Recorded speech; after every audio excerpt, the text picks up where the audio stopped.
अस्सलाम वालेकुम स्टूडेंट्स, क्या हाल चाल है, कैसे हैं आप लोग। मेरा नाम है शहरयार अहमद और आज के दिन मैं आज आपको सबसे पहले वेलकम करता हूं मेरे यूट्यूब चैनल पर। आज के दिन हम बात करेंगे सेकंड ईयर केमिस्ट्री के एमसीक्यूज के बारे में। तो स्टूडेंट्स, जैसे कि आप सबको पता है कि हमारे जो 2023 के 2023 के जो पेपर्स आ रहे हैं वो अब से कोई 15 दिन बाद आते हैं या 20 दिन बाद आते हैं, वॉट एवर, जो भी 22 मई से स्टार्ट होते हैं या 28 मई से स्टार्ट होते हैं या फर्स्ट वीक ऑफ जून से स्टार्ट होते हैं। ये तो अभी डेट शीट आने के बाद पता लगेगा। तो मैं आपसे बात करने वाला हूँ सेकंड ईयर केमिस्ट्री के एमसीक्यूज के बारे में। देखिए, पिछले 10 सालों में जितने भी एमसीक्यूज आए हैं, 2022 से लेकर 2011 तक जितने भी एमसीक्यूज आए हैं वो मैंने सारे एमसीक्यूज इस वीडियो के अंदर डिस्कस किए हैं।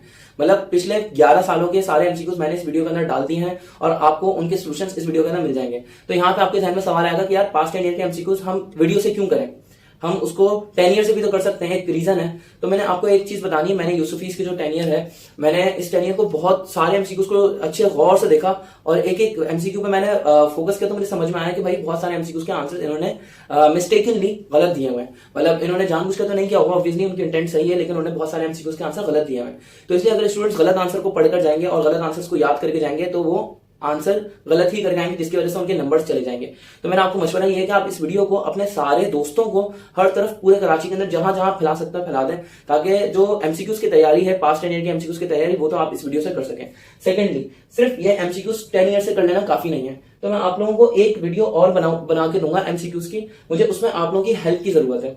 तो हेल्प क्या है कि मुझे आप लोगों से कहना है कि स्टूडेंट्स, आप लोगों के जितने भी कॉलेज, आप जिस कॉलेज से बिलोंग करते हैं या जिस कोचिंग से बिलोंग करते हैं या जिस इंस्टीट्यूट से बिलोंग करते हैं, कहीं से भी आप अपने प्रीलियम पेपर की पिक्चर मुझे सेंड करें मेरे पर्सनल व्हाट्सएप नंबर के ऊपर। और मेरा पर्सनल व्हाट्सएप नंबर जो है वो है 0336816325 तो आप मुझे मेरे नंबर पर ये जो आपके प्रीलियम पेपर है, चाहे कॉलेज का हो चाहे कोचिंग का हो, ये प्रीलियम पेपर आप मुझे अपना सेंड करें, इसकी पिक्चर सेंड करें बिल्कुल क्लियर। और आपके पास टाइम जो है वो है सैटरडे तक का। ये जो सैटरडे आ रहा है, आई डोंट नो आज क्या डेट है, तो उसके हिसाब से लगा ले, मेरे ख्याल में 11-12 तारीख जो भी है। तो आपने इस सैटरडे तक, कमिंग सैटरडे तक आपने मुझे सारे एमसीक्यूज जो है अपने कॉलेज पेपर के इस नंबर पे सेंड कर देना। तो मैं उन सबकी एक वीडियो कंपाइल कर दूंगा। टोटल 15 के करीब मैंने सोचे गए कोचिंग्स या कॉलेजेस के पेपर्स मिला के मैं उनकी एक वीडियो बना दूंगा सारे एमसीक्यूज की, इंपॉर्टेंट एमसीक्यूज के। तो आप वो वीडियो देख लें। आपकी एक वीडियो यहाँ पे कॉलेज के या कोचिंग के प्रीलिम पेपर्स की हो जाएगी एमसीक्यूज के लिए, और एक ये पास्ट 10 ईयर की जो ये वाली वीडियो ये आप देख लेंगे तो दोनों वीडियोस आपके एमसीक्यूज के लिए काफी हो जाएंगी। साथ ही साथ मैंने नीचे डिस्क्रिप्शन के अंदर एक ग्रुप का लिंक डाला हुआ है, अब वो ग्रुप ज्वाइन कर लीजिए ताकि आपको वहां पर सारी नोटिफिकेशन, सारे इंपॉर्टेंट टॉपिक्स आपको मिलते रहेंगे और आपकी मैं जितनी हेल्प कर सकता हूँ मैं आपकी थ्रू आउट करता रहूंगा पेपर्स तक। ठीक है स्टूडेंट्स, मिलते हैं एमसीक्यूज की वीडियो के अंदर। चलिए स्टार्ट कीजिए और हाँ, शेयर, सब्सक्राइब, लाइक, कॉमेंट सब कर दीजिए। अस्सलाम वालेकुम स्टूडेंट्स, क्या हाल चाल है, कैसे हैं आप लोग। जैसे कि मैंने आपसे वादा किया था कि मैं आपको 2022 से 2011 तक, 2022 से 2011 तक सेकेंड ईयर केमिस्ट्री के ऑल एमसीक्यूज डिस्कस करने वाला हूं। सेकेंड ईयर केमिस्ट्री के सारे एमसीक्यूज को डिस्कस करूंगा जो कि पिछले पास्ट 10 ईयर के अंदर आए हुए हैं। तो आज हम स्टार्ट करने वाले हैं 2022 से, फिर हम 2021 एंड ऑनवर्ड से चलेंगे। तो 2021 के अंदर हमारे पास जो है वो सेक्शन ए के अंदर multiple question answer section A के अंदर आए हुए 33 एमसीक्यूज आए हुए 33 मार्क्स के। ठीक है, तो पहला एमसीक्यू हमसे क्या पूछ रहा है। पहला एमसीक्यू बोले choose the correct answer for each of the following given option. हमने सही ऑप्शन टिक करना है। बोले दीज एलिमेंट्स, एक का एल्यूमिनियम जो है और एक का सिलिकॉन आज के दिन किस नाम से जाने जाते हैं। एक का सिलिकॉन, एक का एल्यूमिनियम। तो जो एक का एल्यूमिनियम है, एक का एल्यूमिनियम को आज के दिन कहा जाता है गैलियम और एक का सिलिकॉन को आज के दिन स्टूडेंट्स कहा जाता है जर्मेनियम। ये दो नए एलिमेंट्स थे जो कि मेंडलीव ने डिस्कवर किए थे अपने टाइम पे। ठीक है, अच्छा इसके बाद एक सेकंड, ये इस तरह से माजरत मैं तंग कर रहा हूँ, ये ऊपर नीचे कुछ ज्यादा जज्बात में जा रहा है, अब दोबारा से नहीं होगा इंशाल्लाह ताला, ये एडजस्ट कर लेगा प्लीज। ठीक है ना, थोड़ा सा यहाँ पे आते हैं जरा। हमसे पूछ रहे हैं कि 6A, ग्रुप 6A के एलिमेंट जो है इनको क्या कहा जाता है। ग्रुप 6A जो है ना, 6A ये कहा जाता है ऑक्सीजन फैमिली को। ग्रुप 6A किसको कहा जाता है, ग्रुप 6A कहा जाता है ऑक्सीजन फैमिली को। और ऑक्सीजन फैमिली का एक कॉमन नेम है, वो कॉमन नेम है चैल्कोजेंस। ठीक है ना, तो यहाँ पर सही ऑप्शन हो जाएगा option A, चैल्कोजेंस is the right answer. अब हमसे बोल रहे हैं कि एलिमेंट्स ऑफ दिस ग्रुप, इनमें से कौन से एलिमेंट्स हैं जो कि एक ऐसा आयन बनाएंगे जिसके ऊपर चार्ज होगा +3 चार्ज स्टूडेंट्स उनके पास होता है जिनके वैलेंस शेल में 3 इलेक्ट्रॉन हो। वैलेंस शेल में 3 इलेक्ट्रॉन होंगे, वो 3 इलेक्ट्रॉन लॉस करेंगे तो +3 का चार्ज बनाएंगे। ठीक है, जैसे कि अगर हम एल्यूमिनियम की बात करेंगे, एल्यूमिनियम ग्रुप 3A से बिलोंग करता है, तो होगा क्या, इसके पास वैलेंस शेल में 3 इलेक्ट्रॉन होते हैं, 3 इलेक्ट्रॉन लॉस करता है और Al+3 का कैटाइन बनाता है, 3 इलेक्ट्रॉन ये लॉस करता है। तो इसका आंसर हो जाएगा group 3A is the right answer. MCQ number 4 के अंदर बोले ऑल एलिमेंट्स फॉर्म आयनिक हाइड्रेट, सारे के सारे एलिमेंट जो है वो आयनिक हाइड्रेट्स बनाते हैं सिवाय किसके, except beryllium and magnesium, beryllium और मैग्नीशियम के अलावा जितने भी एलिमेंट्स है वो आयनिक हाइड्राइड्स बनाते हैं। ठीक है, तो हम क्या करेंगे, ऑप्शन सी को यानी कि बेरिलियम को टिक कर देंगे, हमारा राइट आंसर है। अब आगे बोल रहे हैं कि कौन से ग्रुप ऐसा है जो कि बेसिक हाइड्राइड्स बनाता है। तो हमें ये याद रखना है कि 3A और 4A, 3A और 4A जो है ये बनाते हैं न्यूट्रल हाइड्राइड्स, ये बनाते हैं न्यूट्रल हाइड्राइड्स। इसके अलावा अगर हम बात करेंगे अगर हम ग्रुप 5A की बात करेंगे तो ग्रुप 5A बनाता है बेसिक हाइड्राइड्स। ठीक है, ये बनाता है बेसिक हाइड्राइड। और 6A और 7A, 6A और 7A के जो हाइड्राइड्स होते हैं वो होते हैं एसिडिक इन नेचर। ठीक है स्टूडेंट्स, तो यहाँ पर हम क्या कहेंगे, बेसिक हाइड्राइड्स कौन बनाते हैं, बेसिक हाइड्राइड्स बनाता है ग्रुप 5A। ठीक है, आगे बढ़ते हैं। नेक्स्ट एमसीक्यू हमसे पूछ रहे हैं, radio active isotope of hydrogen, radio active isotope of hydrogen की हाफ लाइफ क्या होती है। रेडियो एक्टिव आइसोटोप होता है ट्राइटियम। अब ट्राइटियम आप लोगों ने पढ़ा होगा अपनी क्या नाम है बुक के अंदर पढ़ा होगा, चैप्टर नंबर 2 के अंदर। तो इसकी हाफ लाइफ जो होती है 12.5 ईयर्स। अब आपसे बोल रहे हैं this element of group 1A form super oxide, इनमें से ग्रुप 1A में से कौन सा एलिमेंट ऐसा है जो कि सुपर ऑक्साइड बनाता है। सुपर ऑक्साइड वो होता है जहां पर ऑक्सीजन का ऑक्सीडेशन नंबर हो -1/2 -1/2। तो इसका सही आंसर है पोटेशियम। तो KO2, क्योंकि पोटेशियम का जो ऑक्सीडेशन नंबर होता है +1 होता है। तो इस तरह ऑक्सीजन में अगर हम O2 की बात करेंगे तो यहाँ पर ऑक्सीजन का ऑक्सीडेशन नंबर होगा -1/2, इसको 2 से मल्टीप्लाई कर लेंगे तो ये टोटल मिला के -1/2 मल्टीप्लाई होगा 2 से, तो टोटल मिला के -1 आएगा। यानी कि अगर -1/2 एक ऑक्सीजन का चल रहा है तो ये सुपर ऑक्साइड है, तो ये पोटेशियम बना रहे हैं। ठीक है, यहाँ पे एमसीक्यू नंबर 8 के अंदर देखते हैं। एमसीक्यू नंबर 8 के अंदर बोल रहे हैं कि this one is liberated at the anode during electrolysis of Bryan. जब हम ब्राइन की हाइड्रोलिसिस करते हैं, ब्राइन का सोल्यूशन जो होता है उसका फॉर्मूला होता है NaCl, आगे जाके कन्वर्ट होता है Na+ आयन और Cl- आयन के अंदर। ठीक है, तो यहाँ पे जब इलेक्ट्रोलिसिस करते हैं तो एक सेकेंड स्टूडेंट, सॉरी माजरत, अगर हम इसकी इलेक्ट्रोलिसिस करते हैं, किस चीज की, ब्राइन की इलेक्ट्रोलिसिस करते हैं तो एनोड पे क्या चीज रिलीज होती है, एनोड पे रिलीज होगा एन आइन, Cl- आइन जो है वो एन आइन है, ये एनोड पर जाएगा। तो एनोड पर क्लोरीन गैस लिबरेट होगी, यहाँ पर ऑप्शन सी सही आंसर होगा। कैथोड पे क्या चीज निकलेगी, कैथोड पे सोडियम निकलेगा। ठीक है, अगर हम आगे बात करते हैं, this one has maximum hydration energy, इसमें से किसकी हाइड्रेशन एनर्जी सबसे ज्यादा होगी, जिसका साइज छोटा होगा। हाइड्रेशन एनर्जी कब ज्यादा होती है, हाइड्रेशन एनर्जी जब ज्यादा होती है जब साइज छोटा हो। हाइड्रेशन एनर्जी इनवर्सली प्रोपोर्शनल होती है साइज ऑफ एटम के, साइज ऑफ एटम के इनवर्सली प्रोपोर्शनल है। तो जिसमें साइज सबसे छोटा होगा उसकी हाइड्रेशन एनर्जी सबसे ज्यादा होगी। तो बेरिलियम का साइज सबसे छोटा होता है, तो ये राइट आंसर होगा। ठीक है, अगर हम फर्दर बात करते हैं तो आगे बढ़ते हैं। नेक्स्ट एमसीक्यू के अंदर हमसे बोल रहे हैं कि ऑक्सीडेशन स्टेट नाइट्रोजन की क्या होगी HNO3 के अंदर। अगर हम HNO3 की बात करते हैं तो हाइड्रोजन का ऑक्सीडेशन नंबर हो गया +1, ऑक्सीजन का ऑक्सीडेशन नंबर हो गया -2, -2 को 3 से मल्टीप्लाई करेंगे तो -6। अब -6 से यहाँ पर +1 है तो -6 को बैलेंस करने के लिए यहाँ पे होगा प्लस का 5, ताकि +1 +5 हो जाए +6 +5 +6 -6 हो जाए 0। Getting my point. तो यहाँ पे नाइट्रोजन का जो ऑक्सीडेशन नंबर होगा इसको बैलेंस करने के लिए यहाँ पे होगा प्लस का 5, तो ऑप्शन सी सही आंसर हो जाएगा।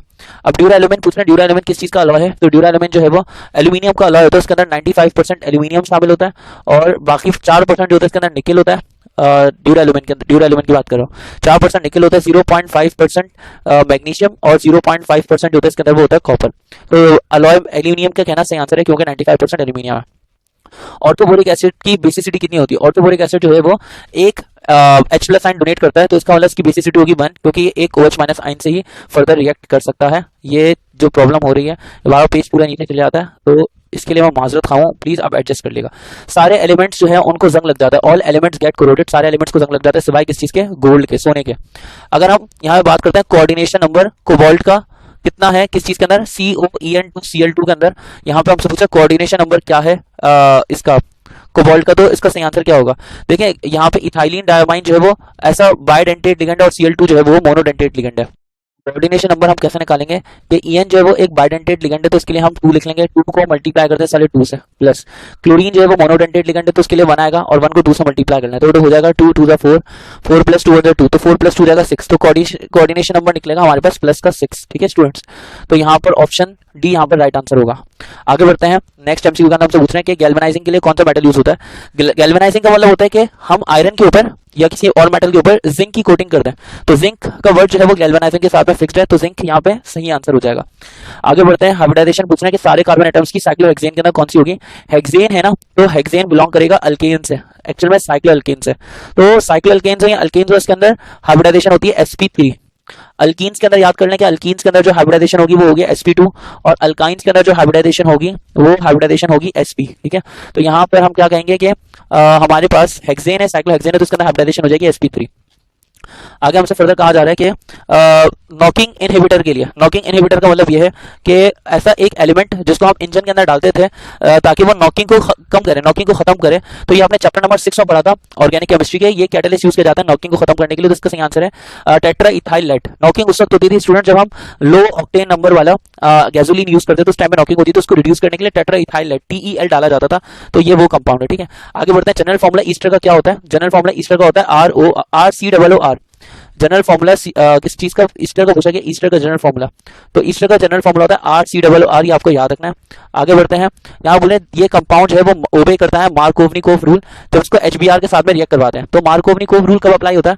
मार्कोवनिकोव रूल अप्लाई होता है अनसिमेट्रिकल अल्कीन के ऊपर। ये अप्लाई होता है अनसिमेट्रिकल अल्कीन के ऊपर। अनसिमेट्रिकल अल्कीन कौन सा है? ये अनसिमेट्रिकल अल्कीन नहीं है, इसमें मार्कोवनिकोव रूल अप्लाई नहीं होगा। ये भी अनसिमेट्रिकल अल्कीन नहीं है क्योंकि दोनों साइडें एक ही जैसी हैं। जब दोनों साइडें एक ही जैसी होती है तो सिमेट्रिकल अल्कीन हो जाता है, उस पर भी मार्कोवनिकोव रूल अप्लाई नहीं होता। इन दोनों पर अप्लाई नहीं होगा। यहाँ पे इथेन पे भी अप्लाई नहीं होगा। लेकिन अगर इसको देखा जाए तो ये अनसिमेट्रिकल अल्कीन है, इस पे मार्कोवनिकोव रूल अप्लाई होगा। ये हमारा राइट आंसर है। आगे बात करते हैं vinyl chloride polymerase 2। Vinyl chloride polymerise होता है पॉलीविनाइल क्लोराइड के अंदर, PVC के अंदर। PVC का मतलब है पॉलीविनाइल क्लोराइड। अब आगे पूछ रहे हैं dehydration of alcohol. Dehydration of alcohol से हमें क्या मिलता है? डिहाइड्रेशन ऑफ अल्कोहल से स्टूडेंट हमें मिलता है अल्कीन। फॉर एग्जांपल हमारे पास डिहाइड्रेशन ऑफ अल्कोहल की मैं बात कर लेता हूँ। हमारे पास अल्कोहल है C2H5OH। अगर मैं इसके अंदर से एक वाटर मॉलिक्यूल लॉस करवाऊंगा तो वाटर मॉलिक्यूल लॉस होने के बाद इसके अंदर क्या बचेगा? एक सेकंड यहाँ पे लिख देता हूँ। एक तो वाटर मॉलिक्यूल यहाँ से लॉस हो गया। अब वाटर मॉलिक्यूल लॉस हो गया तो यहाँ पर क्या बचेगा? हमारे पास एक हाइड्रोजन चला गया, एक OH चला गया, तो हाइड्रोजन बच गया 4, हाइड्रोजन 4 है, कार्बन है 2। तो यहाँ पे लिख देता हूँ C2H4। C2H4 इथीन का फॉर्मूला, इथीन का फॉर्मूला यानी कि हमारे पास अल्कीन बन रहा है।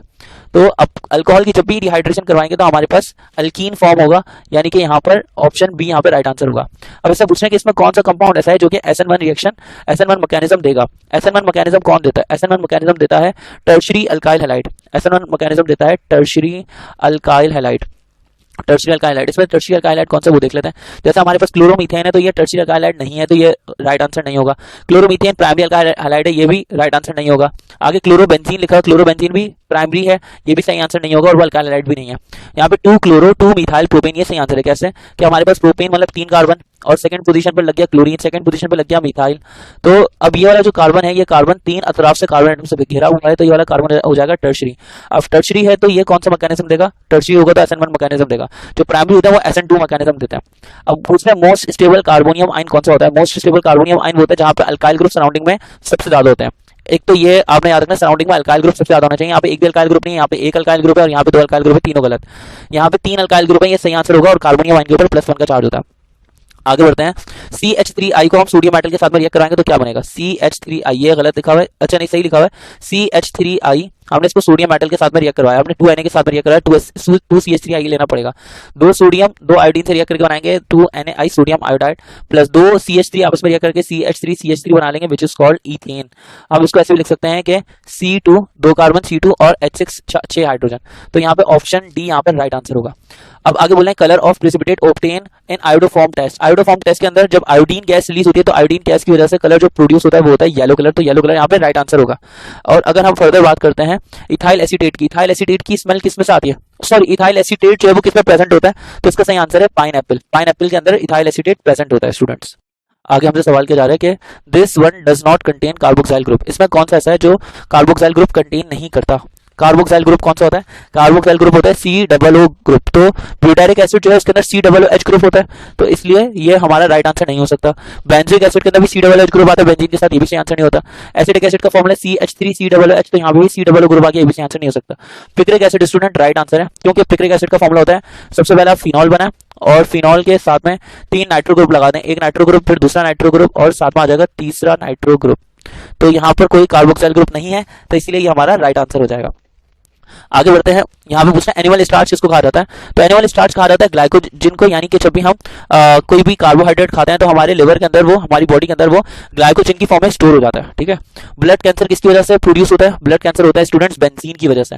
ब्लीडिंग ऑफ टीथ, या इसको हम ये बोलते हैं कि ब्लीडिंग ऑफ गम्स। गम्स का मतलब होता है मसूड़ों से खून जो निकलता है, तो मसूड़ों से खून जो निकलता है वो किसकी डेफिशिएंसी की वजह से निकलता है? वो निकलता है विटामिन सी की डेफिशिएंसी की वजह से।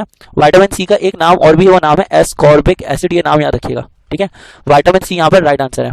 Bakelite is a polymer of, bakelite किस चीज का पॉलीमर है? तो बेकलाइट पॉलीमर है फिनॉल का और फॉर्मल्डिहाइड का, ठीक है। ग्रीन कलर किस वजह से आता है ग्लास के अंदर? तो ग्रीन कलर आता है ग्लास के अंदर क्रोमियम ऑक्साइड की वजह से, ये आपको याद रखना पड़ेगा। और फर्टिलाइजर जो है वो पीएच ऑफ सॉइल को मेंटेन करती है, कहां से कहां तक? Fertiliser maintains the pH of soil, वो मट्टी की जो पीएच होती है उसको मेंटेन करती है 7 से 8 तक। तो यहाँ पे हमारे 2022 के क्वेश्चन खत्म हुए, अब हम स्टार्ट करेंगे 2021 के क्वेश्चन, देखते रहिएगा।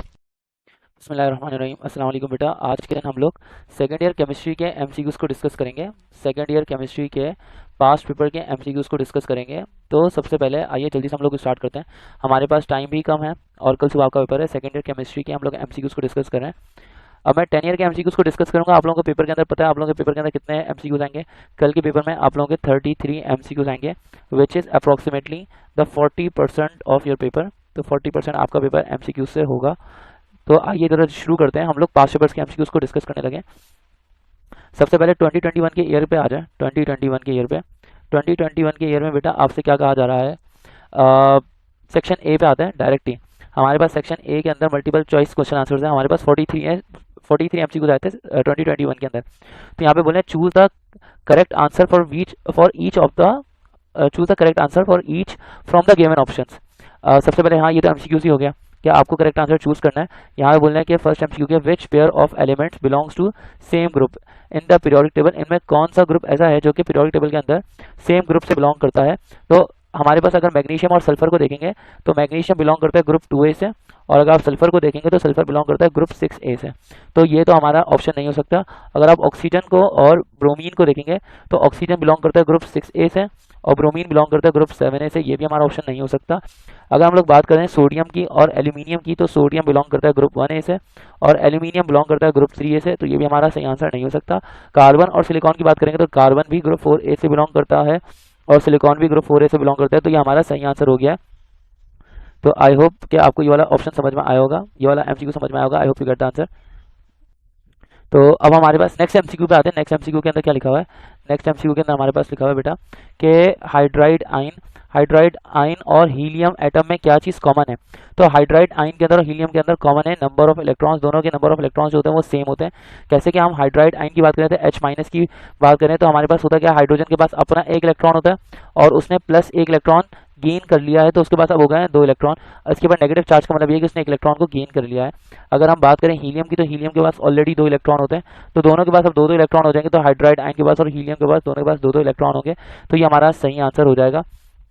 लेकिन अगर मैं बात करता हूँ दोनों के पास प्रोटॉन क्यों सेम नहीं हो सकते? क्योंकि हमारे पास हाइड्रोजन ने इलेक्ट्रॉन गेन किया है, प्रोटॉन गेन नहीं किया है, तो इसलिए उसके पास इलेक्ट्रॉन की तादाद तो 2 हो जाएगी, प्रोटॉन एक ही है, तो इसलिए प्रोटॉन हमारा गलत ऑप्शन हो जाएगा यहाँ पे। और न्यूट्रॉन, हाइड्रोजन के पास एक भी न्यूट्रॉन नहीं होते जबकि हीलियम के पास 2 न्यूट्रॉन होते हैं, तो ये वाला ऑप्शन भी गलत है हमारा। वैलेंसी भी दोनों की अलग अलग है, इसलिए ये वाला ऑप्शन भी गलत है। हम एमसीक्यू नंबर 3 के ऊपर मूव करते हैं।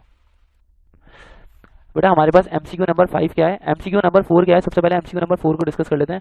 एमसीक्यू नंबर 4 क्या है? डोलोमाइट। डोलोमाइट इसमें से किस चीज़ का कार्बोनेट है? डोलोमाइट कार्बोनेट है मैग्नीशियम और कैल्शियम का, क्योंकि डोलोमाइट का फॉर्मूला हमने पढ़ा है, डोलोमाइट का फॉर्मूला होता है CaCO3.Mgco3, ठीक है। अच्छा, अगर हम बात करते हैं नाइट्रिक एसिड की, तो नाइट्रिक एसिड को कौन से कंटेनर्स के अंदर ट्रांसपोर्ट किया जाता है? नाइट्रिक एसिड को एल्यूमिनियम के कंटेनर्स में ट्रांसपोर्ट किया जाता है, क्योंकि इसकी वजह ये कि नाइट्रिक एसिड जो होता है वो पैसिव होता है टुवर्ड्स एल्यूमिनियम। टुवर्ड्स होता है एल्यूमिनियम का मतलब यह है कि नाइट्रिक एसिड होता है वो एल्यूमिनियम से रिएक्ट नहीं करता है। बेटा इसके बाद नेक्स्ट एमसीक्यू पे चलते हैं। हमारे पास नेक्स्ट एमसीक्यू के अंदर क्या बोल रहे हैं एमसीक्यू नंबर 6 में कि मिक्सचर ऑफ एल्यूमिनियम पाउडर और एल्यूमिनियम नाइट्रेट क्या कहलाता है? तो एक बात याद रखें, एल्यूमिनियम नाइट्रेट और जो उसका एल्यूमिनियम पाउडर है इसका जो मिक्सचर होता है वो कहलाता है एमोनल। एल्यूमिनियम नाइट्रेट और एल्यूमिनियम पाउडर का जो मिक्सचर होता है इसका मिक्सचर बेटा इन दोनों का मिक्सचर कहलाता है एमोनल। अभी एमोनल इतना खास क्यों है ये बता देता आपको। इनका मिक्सचर कहलाता है एमोनल, और ये जो एमोनल होता है ये स्मोकलेस गन पाउडर बनाने के लिए यूज़ होता है। यानी कि एक ऐसा गन पाउडर, यानी कि जो बुलेट्स होती हैं, बुलेट्स का जो पाउडर है वो बनाने के लिए यूज़ होता है, गोलियों का पाउडर बनाने के लिए यूज़ होता है, लेकिन उन बुलेट्स का कोई स्मोक नहीं होगा। सही है, ऐसा स्मोकलेस गन पाउडर बनाने के लिए यूज़ किया जाता है। ये एमसीक्यू के अंदर आपसे पूछा जा सकता है। तो हमारे पास एमोनल जो है बेटा इसका सही आंसर हो जाएगा। अब आगे आ जाता है हमारे पास बेटा इस एमसीक्यू के अंदर देखते हैं 7 पे। 7 क्या बोले, A is the element of group 2A, जबकि बी जो है वो बिलोंग करता है ग्रुप 5A से। तो हमारे पास ए और बी के दरमियान में रिएक्टिविटी कैसे होगी, या ए बी के साथ रिएक्ट कैसे करेगा? तो बेटा ए बिलोंग कर रहा है ग्रुप 2A से, जबकि बी बिलोंग कर रहा है ग्रुप 5A से। अब कैसे होगा कि देखें ए की तो वैलेंसी है +2, जबकि बी की जो वैलेंसी है ना वो -3 होगी, +5 नहीं होगी। 5 उसके पास इलेक्ट्रॉन है, उसको 3 इलेक्ट्रॉन और चाहिए अपना आउटर मोस्ट शेल कंप्लीट करने के लिए, तो उसकी वैलेंसी हो जाएगी -3। अब आप किसी तरह से इनकी वैलेंसी को बराबर कर लें, तो -3 को 2 से मल्टीप्लाई कर लो तो -6, और +2 को 3 से मल्टीप्लाई कर ले तो इसका आंसर हो जाएगा +6। वैलेंसी बराबर हो गई, +6 -6। तो अब आपने देखा कि हमारे पास जो ए होगा उसके 3 मोल्स चाहिए होंगे और बी जो होगा उसके 2 मोल्स चाहिए होंगे, इनको बराबर रखने के लिए, इनकी वैलेंसी को बराबर करवाने के लिए। तो हमारे पास सही आंसर हो जाएगा बेटा A3 और B2। A3 B2 हमारे इसका सही आंसर हो जाएगा। अब नेक्स्ट एमसीक्यू पे हम लोग मूव करते हैं। नेक्स्ट एमसीक्यू पे क्या बोले, डायस्पोर। डायस्पोर किस चीज़ की ओर है, तो डायस्पोर बेटा, डायस्पोर का फॉर्मूला होता है Al2O3.H2O। तो आपको डायस्पोर के फॉर्मूला से पता लग गया कि ये एक एल्यूमिनियम की ओर है, तो हमारा सही आंसर यहाँ पर एल्यूमिनियम हो जाएगा। अब जरा नेक्स्ट पे मूव करते हैं। नेक्स्ट अंदर क्या बोले, मेटेलिक करेक्टर जो होता है पी ब्लॉक एलिमेंट्स का, वो डिपेंड करता है इलेक्ट्रॉन्स की पॉपुलेशन के ऊपर। इलेक्ट्रॉन्स की पॉपुलेशन पे आउटर मोस्ट शेल के और किस चीज़ पे डिपेंड करता है मेटेलिक करेक्टर। देखिए मेटेलिक करेक्टर का मतलब होता है कि इलेक्ट्रॉन्स को लॉस करने की जो टेंडेंसी है उसको हम बोलते हैं मेटेलिक करेक्टर। के पी ब्लॉक के जो एलिमेंट्स है वो इलेक्ट्रॉन को जैसे लॉस कर देंगे तो वो इलेक्ट्रोपॉजिटिव हो जाएंगे, और ये इलेक्ट्रोपॉजिटिव होने का मतलब ये है कि ये मेटेलिक करेक्टर शो करें, क्योंकि मेटल की खास बात होती है कि वो इलेक्ट्रॉन को लॉस करता है। तो मेटल को लॉस करने के लिए आयनाइजेशन पोटेंशियल को देखा जाता है कि आयनाइजेशन पोटेंशियल कितना, अगर ज़्यादा आयनाइजेशन पोटेंशियल है तो उसका मतलब वो इलेक्ट्रॉन आसानी से लॉस नहीं होगा, और अगर आयनाइजेशन पोटेंशियल कम है तो इलेक्ट्रॉन आसानी से लॉस हो जाएगा। तो हमारे पास ये बोल सकते हैं कि डिपेंड करता है किस चीज़ पे, इलेक्ट्रॉन की पॉपुलेशन के ऊपर और साथ साथ में आयनाइजेशन पोटेंशियल के ऊपर। आयनाइजेशन पोटेंशियल इसका सही आंसर होगा। I hope you get the answer. अब इसके बाद हम लोग आगे बढ़ते हैं। हमारे पास आगे क्या बोले बेटा, विच 10 पे देखें, which of the following ligand is a chelating agent. Chelating agent कौन सा होता है, चिलेटिंग एजेंट जो होता है वो पॉलीडेंटेट लिगेंड को कहा जाता है। चिलेटिंग एजेंट जो होता है बेटा ये कहा जाता है पॉलीडेंटेट लिगेंड को। तो पॉलीडेंटेट लिगेंड इसमें सिर्फ EDTA है, इथाइलिन डायमाइन टेट्रा एसीटेट। अब आगे आ जाए, हमारे पास क्रोमाइट ओर का फॉर्मूला पूछा है, तो क्रोमाइट ओर का फॉर्मूला क्या होता है, क्रोमाइट ओर का फॉर्मूला बेटा FeOCr2O3 होता है। तो ये आपका एक याद करने वाला कंपाउंड था, तो FeOCr2O3 ये कल के MCQs के अलावा किसी और फॉर्म में भी बॉक्स वाले क्वेश्चन के तौर पे भी आ सकते हैं, तो आप इसका फॉर्मूला याद कर लीजिएगा। हमारे पास बोला कोऑर्डिनेशन नंबर कोबाल्ट का इस कंपाउंड के अंदर, इस कॉम्प्लेक्स के अंदर कितना होगा, तो हम जरा इसको चेक कर लेते हैं। हमारे पास क्या लिखा हुआ है, कोबाल्ट लिखा हुआ है CO, आगे लिखा हुआ है बेटा ECO के बाद आगे लिखा हुआ है CO, उसके बाद लिखा हुआ है EN2, साथ में लिखा हुआ है Cl2 और उसके बाद है Cl। अब इसके अंदर हमने क्या करना है, कोबाल्ट का ऑक्सीडेशन नंबर निकालना है। देखिए कोबाल्ट का ऑक्सीडेशन नंबर हमें निकालने के लिए पहले देखना पड़ेगा इथाइलिन डायमाइन का ऑक्सीडेशन नंबर कितना है। तो इथाइलिन डायमाइन का ऑक्सीडेशन नंबर है 0, क्लोरीन का ऑक्सीडेशन नंबर है -2, यहाँ पे क्लोरीन का ऑक्सीडेशन नंबर -2 -1 हो गया -3। तो कोबाल्ट को बैलेंस करने के लिए यहाँ पे चार्ज होना चाहिए +3, तो यहाँ पे हमारे हिसाब से चार्ज आएगा +3 बेटा इसका सही आंसर है। यहाँ पे इन्होंने ऑप्शन 6 पे गलत किया हुआ है, गलत ऑप्शन पे टिक किया हुआ है, यहाँ पे हमारा सही आंसर हो जाएगा +3। तो हमारा सही आंसर है यहाँ पे +3। इसके बाद आगे मूव करते हैं बेटा। अब हमारे पास एक नई लिस्ट आ गई है बेटा। हमारे पास ना यहाँ पर थोड़ा सा छोटा छोटा लिखा हुआ है, तो उसको समझने की कोशिश करते हैं। यहाँ पे हमारे पास MCQ नंबर 13 के अंदर लिखा हुआ है, MCQ नंबर 13 के अंदर लिखा हुआ है the element which is present in group 4A, वो एलिमेंट जो कि ग्रुप 4A के अंदर प्रेजेंट है और थर्ड पीरियड में भी है, वो एलिमेंट का एटॉमिक नंबर क्या होगा। तो जरा चेक करते हैं, ग्रुप 4A के अंदर प्रेजेंट है और थर्ड पीरियड है। ग्रुप 4A का मतलब ये कि इसकी इलेक्ट्रॉनिक कॉन्फ़िगरेशन खत्म होगी S2 P2 के ऊपर इसकी इलेक्ट्रॉनिक कॉन्फ़िगरेशन खत्म होगी। थर्ड पीरियड का मतलब 3s2 3p2 पे इसकी इलेक्ट्रॉनिक कॉन्फ़िगरेशन खत्म होगी, यानी कि 3s2 3p2 पे इसकी इलेक्ट्रॉनिक कॉन्फ़िगरेशन खत्म होगी। थर्ड पीरियड है और ग्रुप 4 है, तो s में 2 ऑर्बिटल डाल दिया और p में 2 s ऑर्बिटल में 2 इलेक्ट्रॉन डाल दिया और p में 2 इलेक्ट्रॉन डाल दिया, तो टोटल होगा 4 इलेक्ट्रॉन, तो ग्रुप 4A बन गया। अब आप इसकी इलेक्ट्रॉनिक कॉन्फ़िगरेशन कंप्लीट कर लो, तो ये हो जाएगा 1s2 2s2 और फिर आएगा 2p6, फिर 3s2 3p6। तो आप इनके इलेक्ट्रॉन्स को काउंट करोगे तो 2 + 2 4 4 + 6 10 10 + 2 12 12 + 2 14, तो हमारा सही आंसर हो जाएगा बेटा 14। अब उसके बाद आगे पूछ रहे हैं कि ऑक्सीडेशन स्टेट जो होती है, oxidation state of oxygen in super oxide के अंदर जो ऑक्सीडेशन स्टेट होती है वो होती है -1/2 -1/2, तो -1/2 बेटा हमारा सही आंसर हो जाएगा। अब जरा इसके आगे बढ़ते हैं। हमारे पास बोले हैं कि lithium is powerful reducing agent due to large value of lithium जो होता है पावरफुल रिड्यूसिंग एजेंट होता है। क्यों? तो लिथियम बेटा पावरफुल रिड्यूसिंग एजेंट इसलिए होता है क्योंकि उसकी हीट एंथैल्पी सबसे ज़्यादा होती है, हीट एंथैल्पी भी बहुत ज़्यादा होती है, साथ साथ में हाइड्रेशन एंथैल्पी भी बहुत ज़्यादा होती है। यानी लिथियम जो होता है स्ट्रांगली वाटर मॉलिक्यूल्स को अपने पास अट्रैक्ट कर लेता है, अपने पास सराउंडिंग के अंदर रख लेता है, इसलिए वो बहुत अच्छा रिड्यूसिंग एजेंट बन जाता है। तो इसलिए इसका आंसर हो जाएगा हाइड्रेशन एनर्जी। यहाँ पे हमारे पास इसका सही आंसर हो जाएगा हाइड्रेशन एनर्जी या हाइड्रेशन एंथैल्पी, एक ही बात है। अच्छा, उसके बाद आगे बढ़ते हैं। एल्यूमिनियम डज नॉट रिएक्ट, अभी हमने पढ़ा था थोड़ी देर पहले कि एल्यूमिनियम किस चीज़ से रिएक्ट नहीं करता। एल्यूमिनियम बेटा रिएक्ट नहीं करता नाइट्रिक एसिड से। अभी इसी हमने एमसीक्यू के अंदर थोड़े से एमसीक्यूज पहले इसको डिस्कस किया, इसी ईयर के अंदर डिस्कस किया। अब जरा आगे बढ़ते हैं, हमारे पास लिखा हुआ है 17 पे लिखा हुआ the ligands which form ring structure with central atom. वो लिगेंड जो कि क्या बना लेते हैं, रिंग बना लेते हैं, रिंग स्ट्रक्चर बना लेते हैं सेंट्रल एटम के साथ। बेटा वो वाले लिगेंड्स कहलाते हैं मल्टीडेंटेट, पॉलीडेंटेट लिगेंड या मल्टीडेंटेट लिगेंड, आप इसको दोनों कह सकते हैं। तो पॉलीडेंटेट लिगेंड इसका सही आंसर है। वो लिगेंड जो कि बना लेते हैं रिंग स्ट्रक्चर सेंट्रल एटम के साथ, वो कहलाते हैं पॉलीडेंटेट लिगेंड। पॉलीडेंटेट लिगेंड को बेटा चिलेटिंग एजेंट भी कहा जाता है, चिलेटिंग एजेंट भी इसको कहा जाता है। अब यहाँ पे हमारे पास ऑप्शंस में चिलेट गिवन है, चिलेटिंग एजेंट नहीं गिवन, ये गलत ऑप्शन पे टिक लगाया हुआ है उन्होंने। साइक्लिक लिगेंड भी गलत आंसर है, कोऑर्डिनेशन स्फीयर भी गलत आंसर है, इसका सही आंसर हो जाएगा बेटा पॉलीडेंटेट लिगेंड। अब आगे बढ़ते हैं, हमारे पास बोला है एल्यूमिनियम ब्रोंज। एल्यूमिनियम ब्रोंज के अंदर 10% एल्यूमिनियम होता है और 90% कॉपर होता है, ये बात बिल्कुल सही है। एल्यूमिनियम ब्रोंज के अंदर हमारे पास 90% जो होता है वो 90% होता है हमारे पास कॉपर और 10% एल्यूमिनियम होता है। अब हमारे पास बेटा आते हैं अभी हमारे पास 19th एमसीक्यू पे आ जाइए। 19th एमसीक्यू के अंदर क्या बोला है, number of unpaired electrons in ferrous ion. Unpaired electrons कितना होता है फेरस आयन के अंदर? तो आप एक काम करें, फेरस आयन का पहले वो समझ लेते हैं हम लोग। फेरस का मतलब होता है Fe+2 की बात हो रही है। अब Fe+2 के अंदर हमारे पास अनपेयर्ड इलेक्ट्रॉन्स कितना होते हैं, इधर चेक करते हैं बेटा। ऊपर मैं इसके लिख देता हूँ।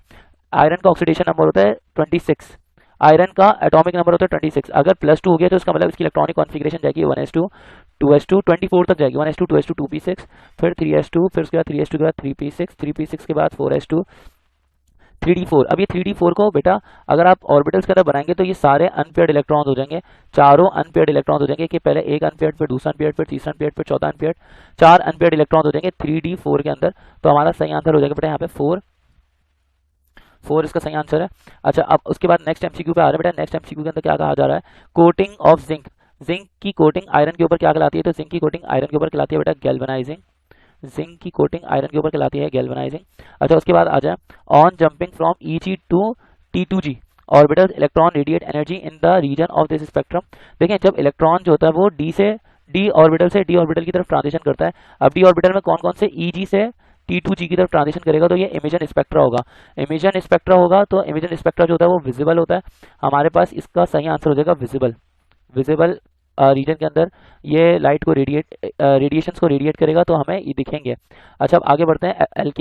अल्केन्स को और क्या कहा जाता है? तो अल्केन्स को कहा जाता है बेटा पैराफिन्स। अल्केन्स को पैराफिन्स कहा जाता है। उसके बाद कैल्शियम कार्बाइड की हाइड्रोलिसिस करें तो आगे जाके क्या फॉर्म होगा पूछ रहे हैं। कैल्शियम कार्बाइड की हाइड्रोलिसिस करेंगे तो क्या फॉर्म होगा? तो कैल्शियम कार्बाइड की हाइड्रोलिसिस से एसिटाइलिन फॉर्म होता है। इसकी इक्वेशन मैं आपको ऊपर समझा देता हूँ। कैल्शियम कार्बाइड की हाइड्रोलिसिस से हमारे पास फॉर्म होता है एसिटाइलिन। देखिए, कैल्शियम कार्बाइड है CaC2 + 2H2O। जब कैल्शियम कार्बाइड की आप हाइड्रोलिसिस करेंगे तो हमारे पास आगे जाके बन जाएगा कैल्शियम हाइड्रोक्साइड बनेगा सबसे पहले तो। और उसके बाद कैल्शियम हाइड्रोक्साइड के बाद देखें कार्बन जो है ना, 2 कार्बन है, ये 2 कार्बन और 2 हाइड्रोजन मिलकर बना लेंगे C2H2। ये C2H2 कहलाता है इथाइन, और इथाइन को एसिटाइलिन भी कहा जाता है। तो एसिटाइलिन बेटा हमारा सही आंसर हो जाएगा यहाँ पे हमारा सही आंसर हो जाएगा एसिटाइलिन। अच्छा, उसके बाद बेटा आगे पूछ रहे हैं this gas is use for welding. इसमें कौन सी गैस होती है वो वेल्डिंग पर्पज के लिए यूज की जाती है? उसका आंसर है इथाइन। अच्छा, उसके बाद बेटा बोल रहे हैं which of the following gives electrophilic substitution reaction. इनमें से कौन सा इलेक्ट्रोफिलिक सब्स्टिट्यूशन रिएक्शन देता है? तो बेटा हमें तो पता है इलेक्ट्रोफिलिक सब्स्टिट्यूशन रिएक्शन बेंजीन देता है, फॉर्मल्डिहाइड, इथानॉल और इथाइन नहीं देता। अभी हमारे पास क्या बोला अगला 26 MCQ, this is the most stable carbonium आइन। इनमें सबसे स्टेबल कार्बोनियम आइन कौन सा है? देखें, कार्बोनियम आइन में सबसे स्टेबिलिटी का ताल्लुक जो होता है वो इस तरह से होता है कि टर्शरी सबसे ज़्यादा स्टेबल होता है और टर्शरी से लेके प्राइमरी तक आते आते स्टेबिलिटी डिक्रीज होती है। जैसे हमारे पास यहाँ पे लिखा हुआ है R3 और साथ में लिखा हुआ है कार्बन। R3 और कार्बन का मतलब ये है कि टर्शरी है। फिर R3 के बाद लिखा हुआ है R2 और साथ में लिखा हुआ है CH, तो इसका मतलब ये सेकेंडरी है। और फिर उसके बाद लिखा हुआ है RCH2, तो इसका मतलब ये वाला प्राइमरी है। और प्राइमरी के बाद अगर हमारे पास लिखा हुआ है सिर्फ CH3, तो इसका मतलब यहाँ पे ये भी प्राइमरी है, लेकिन टर्शरी से प्राइमरी तक आते आते स्टेबिलिटी क्या होती है? स्टेबिलिटी डिक्रीज हो जाती है। टर्शरी से प्राइमरी तक आते आते स्टेबिलिटी बेटा क्या होती है, स्टेबिलिटी डिक्रीज होती है। तो इसका सही आंसर हो जाएगा स्टेबिलिटी डिक्रीजेस। हमारे पास सबसे मोस्ट स्टेबल कार्बोनियम आइन कौन सा होगा, मोस्ट स्टेबल कार्बोनियम आइन जो होगा बेटा वो हो जाएगा R3 और साथ में C, R3 और C यानी कि टर्शरी वाला सबसे मोस्ट स्टेबल हो जाएगा। अब उसके बाद आगे बढ़ते हैं। अच्छा बेटा उसके बाद हमारे पास क्या बोले हैं, एक dipolar charge but overall electrically neutral आइन। डायपोलर हो यानी दो पोल्स हो, पॉजिटिव और नेगेटिव चार्जेस हो उसके ऊपर, लेकिन ओवरऑल इलेक्ट्रिकली न्यूट्रल आइन हो, तो ऐसे आइन को क्या कहा जाता है, तो ऐसे आइन को बेटा कहा जाता है ज्विटर आइन। अच्छा डायपोलर लेकिन ओवरऑल इलेक्ट्रिकली न्यूट्रल हो तो ऐसे आइन को कहा जाता है ज्विटर आइन। और इसके बाद आगे बढ़ते हैं, हमारे पास आगे लिखा हुआ है दिस इम्पार्ट्स ग्रीन कलर। देखें ग्रीन कलर कौन देता है, क्रोमियम की खास बात है कि क्रोमियम ग्रीन कलर देता है। तो यहाँ पे देखें क्रोमियम का ऑक्साइड अगर कहीं पर मौजूद है तो वो आपको मिल जाएगा। सही आंसर है हमारे पास क्रोमियम ऑक्साइड जो है वो ग्रीन कलर देगा, तो ये इसका सही आंसर है। अब आगे बढ़ते हैं ग्लूकोज और फ्रक्टोज। बेटा ये जो ग्लूकोज और फ्रक्टोज हैं ये फंक्शनल ग्रुप आइसोमर्स हैं। फंक्शनल ग्रुप आइसोमर्स यानी कि दोनों के फंक्शनल ग्रुप जो है वो अलग अलग है, बाकी फॉर्मूला सेम है, तो ये फंक्शनल ग्रुप आइसोमर्स कहलाते हैं एक दूसरे के। तो हमारे पास बेटा इसका सही आंसर हो जाएगा functional group isomers. Functional group isomers, एक सेकंड, फंक्शनल ग्रुप आइसोमर्स, ये हमारा फंक्शनल ग्रुप आइसोमर्स इसका सही आंसर है। अब इसके बाद आगे बढ़ते हैं, which one of the following is acidic amino acid. इनमें कौन सा एसिडिक अमाइनो एसिड है। एसिडिक अमाइनो एसिड की खास बात बेटा क्या है कि एसिडिक अमाइनो एसिड में हमारे पास COH ग्रुप 2 मरतबा होता है। तो एस्पार्टिक एसिड जो होगा वो हमारे पास यहाँ पे एसिडिक अमाइनो एसिड होगा, क्योंकि इसके अंदर COH ग्रुप जो होता है वो इसके स्ट्रक्चर में 2 मरतबा होता है। बहरहाल अभी फिलहाल आपको थोड़ी सी टाइम के लिए आपको ये याद रखना पड़ेगा, क्योंकि कितने स्ट्रक्चर्स अदरवाइज आप लोग याद कर लोगे। अब यहाँ पे हमारे पास MCQ नंबर 31 है, जिसके अंदर पूछ रहे हैं कि वुड स्प्रिट इसका कॉमन नेम है। वुड स्प्रिट इसमें किस चीज़ का कॉमन नेम है, तो बेटा इसका आंसर है मिथानॉल। मिथानॉल का कॉमन नेम है वुड स्प्रिट। मिथानॉल को उर्दू में कच्ची शराब भी कहा जाता है। अब आगे बढ़ता है, हमारे पास लिखा हुआ है 32 के अंदर लिखा है which one of the following is a heterocyclic compound. Heterocyclic compound बेटा वो होता है जिसके रिंग में कार्बन के अलावा भी कोई और एलिमेंट हो। तो हमारे पास अगर आप देखें फिनॉल के अंदर कार्बन और हाइड्रोजन ही होता है सिर्फ और सिर्फ रिंग में, तो ये हमारा सही आंसर नहीं है, गलत हो गया। बेंजीन के अंदर भी रिंग के अंदर सिर्फ कार्बन होता है, तो ये भी गलत हो गया। मीथेन के अंदर रिंग ही नहीं होता, तो ये भी गलत हो गया। रिंग के अंदर कार्बन के अलावा कोई और एलिमेंट होना चाहिए। अब पायरीडीन के अंदर क्या होता है, पायरीडीन के अंदर रिंग के अंदर नाइट्रोजन भी होता है, यानी नाइट्रोजन, फिर यहाँ पर रिंग अपनी जगह पर है और बाकी ये पायरीडीन का स्ट्रक्चर है। तो पायरीडीन के रिंग के अंदर आपको नाइट्रोजन दिख जाएगा, तो हमारा सही आंसर हो जाएगा पायरीडीन। हाइड्रोसाइक्लिक पूछा था, अगर वो पूछते हैं होमोसाइक्लिक तो ये तीनों, ये फिनॉल और बेंजीन दोनों होमोसाइक्लिक होते हैं। पायरीडीन जो है वो हाइड्रोसाइक्लिक है और मीथेन साइक्लिक कंपाउंड है ही नहीं, ठीक है। अच्छा बेटा उसके बाद आगे पूछ रहे हैं कि the animal starch is. Animal starch कौन सा होता है, तो एनिमल स्टार्च होता है ग्लाइकोजन, और प्लांट्स का जो स्टार्च होता है वो होता है सेल्यूलोज, ठीक है, ये अपने पास याद रख लेगा। अच्छा उसके बाद 34 के अंदर बोला है कि compound obtained by the dry distillation of calcium formate. देखें एक चीज याद रख लें, मैं नीचे लिख देता हूँ, कैल्शियम फॉर्मेट से हमें मिलता है, कैल्शियम फॉर्मेट से हमें मिलता है फॉर्मल्डिहाइड। कैल्शियम फॉर्मेट से हमें मिलता है फॉर्मल्डिहाइड।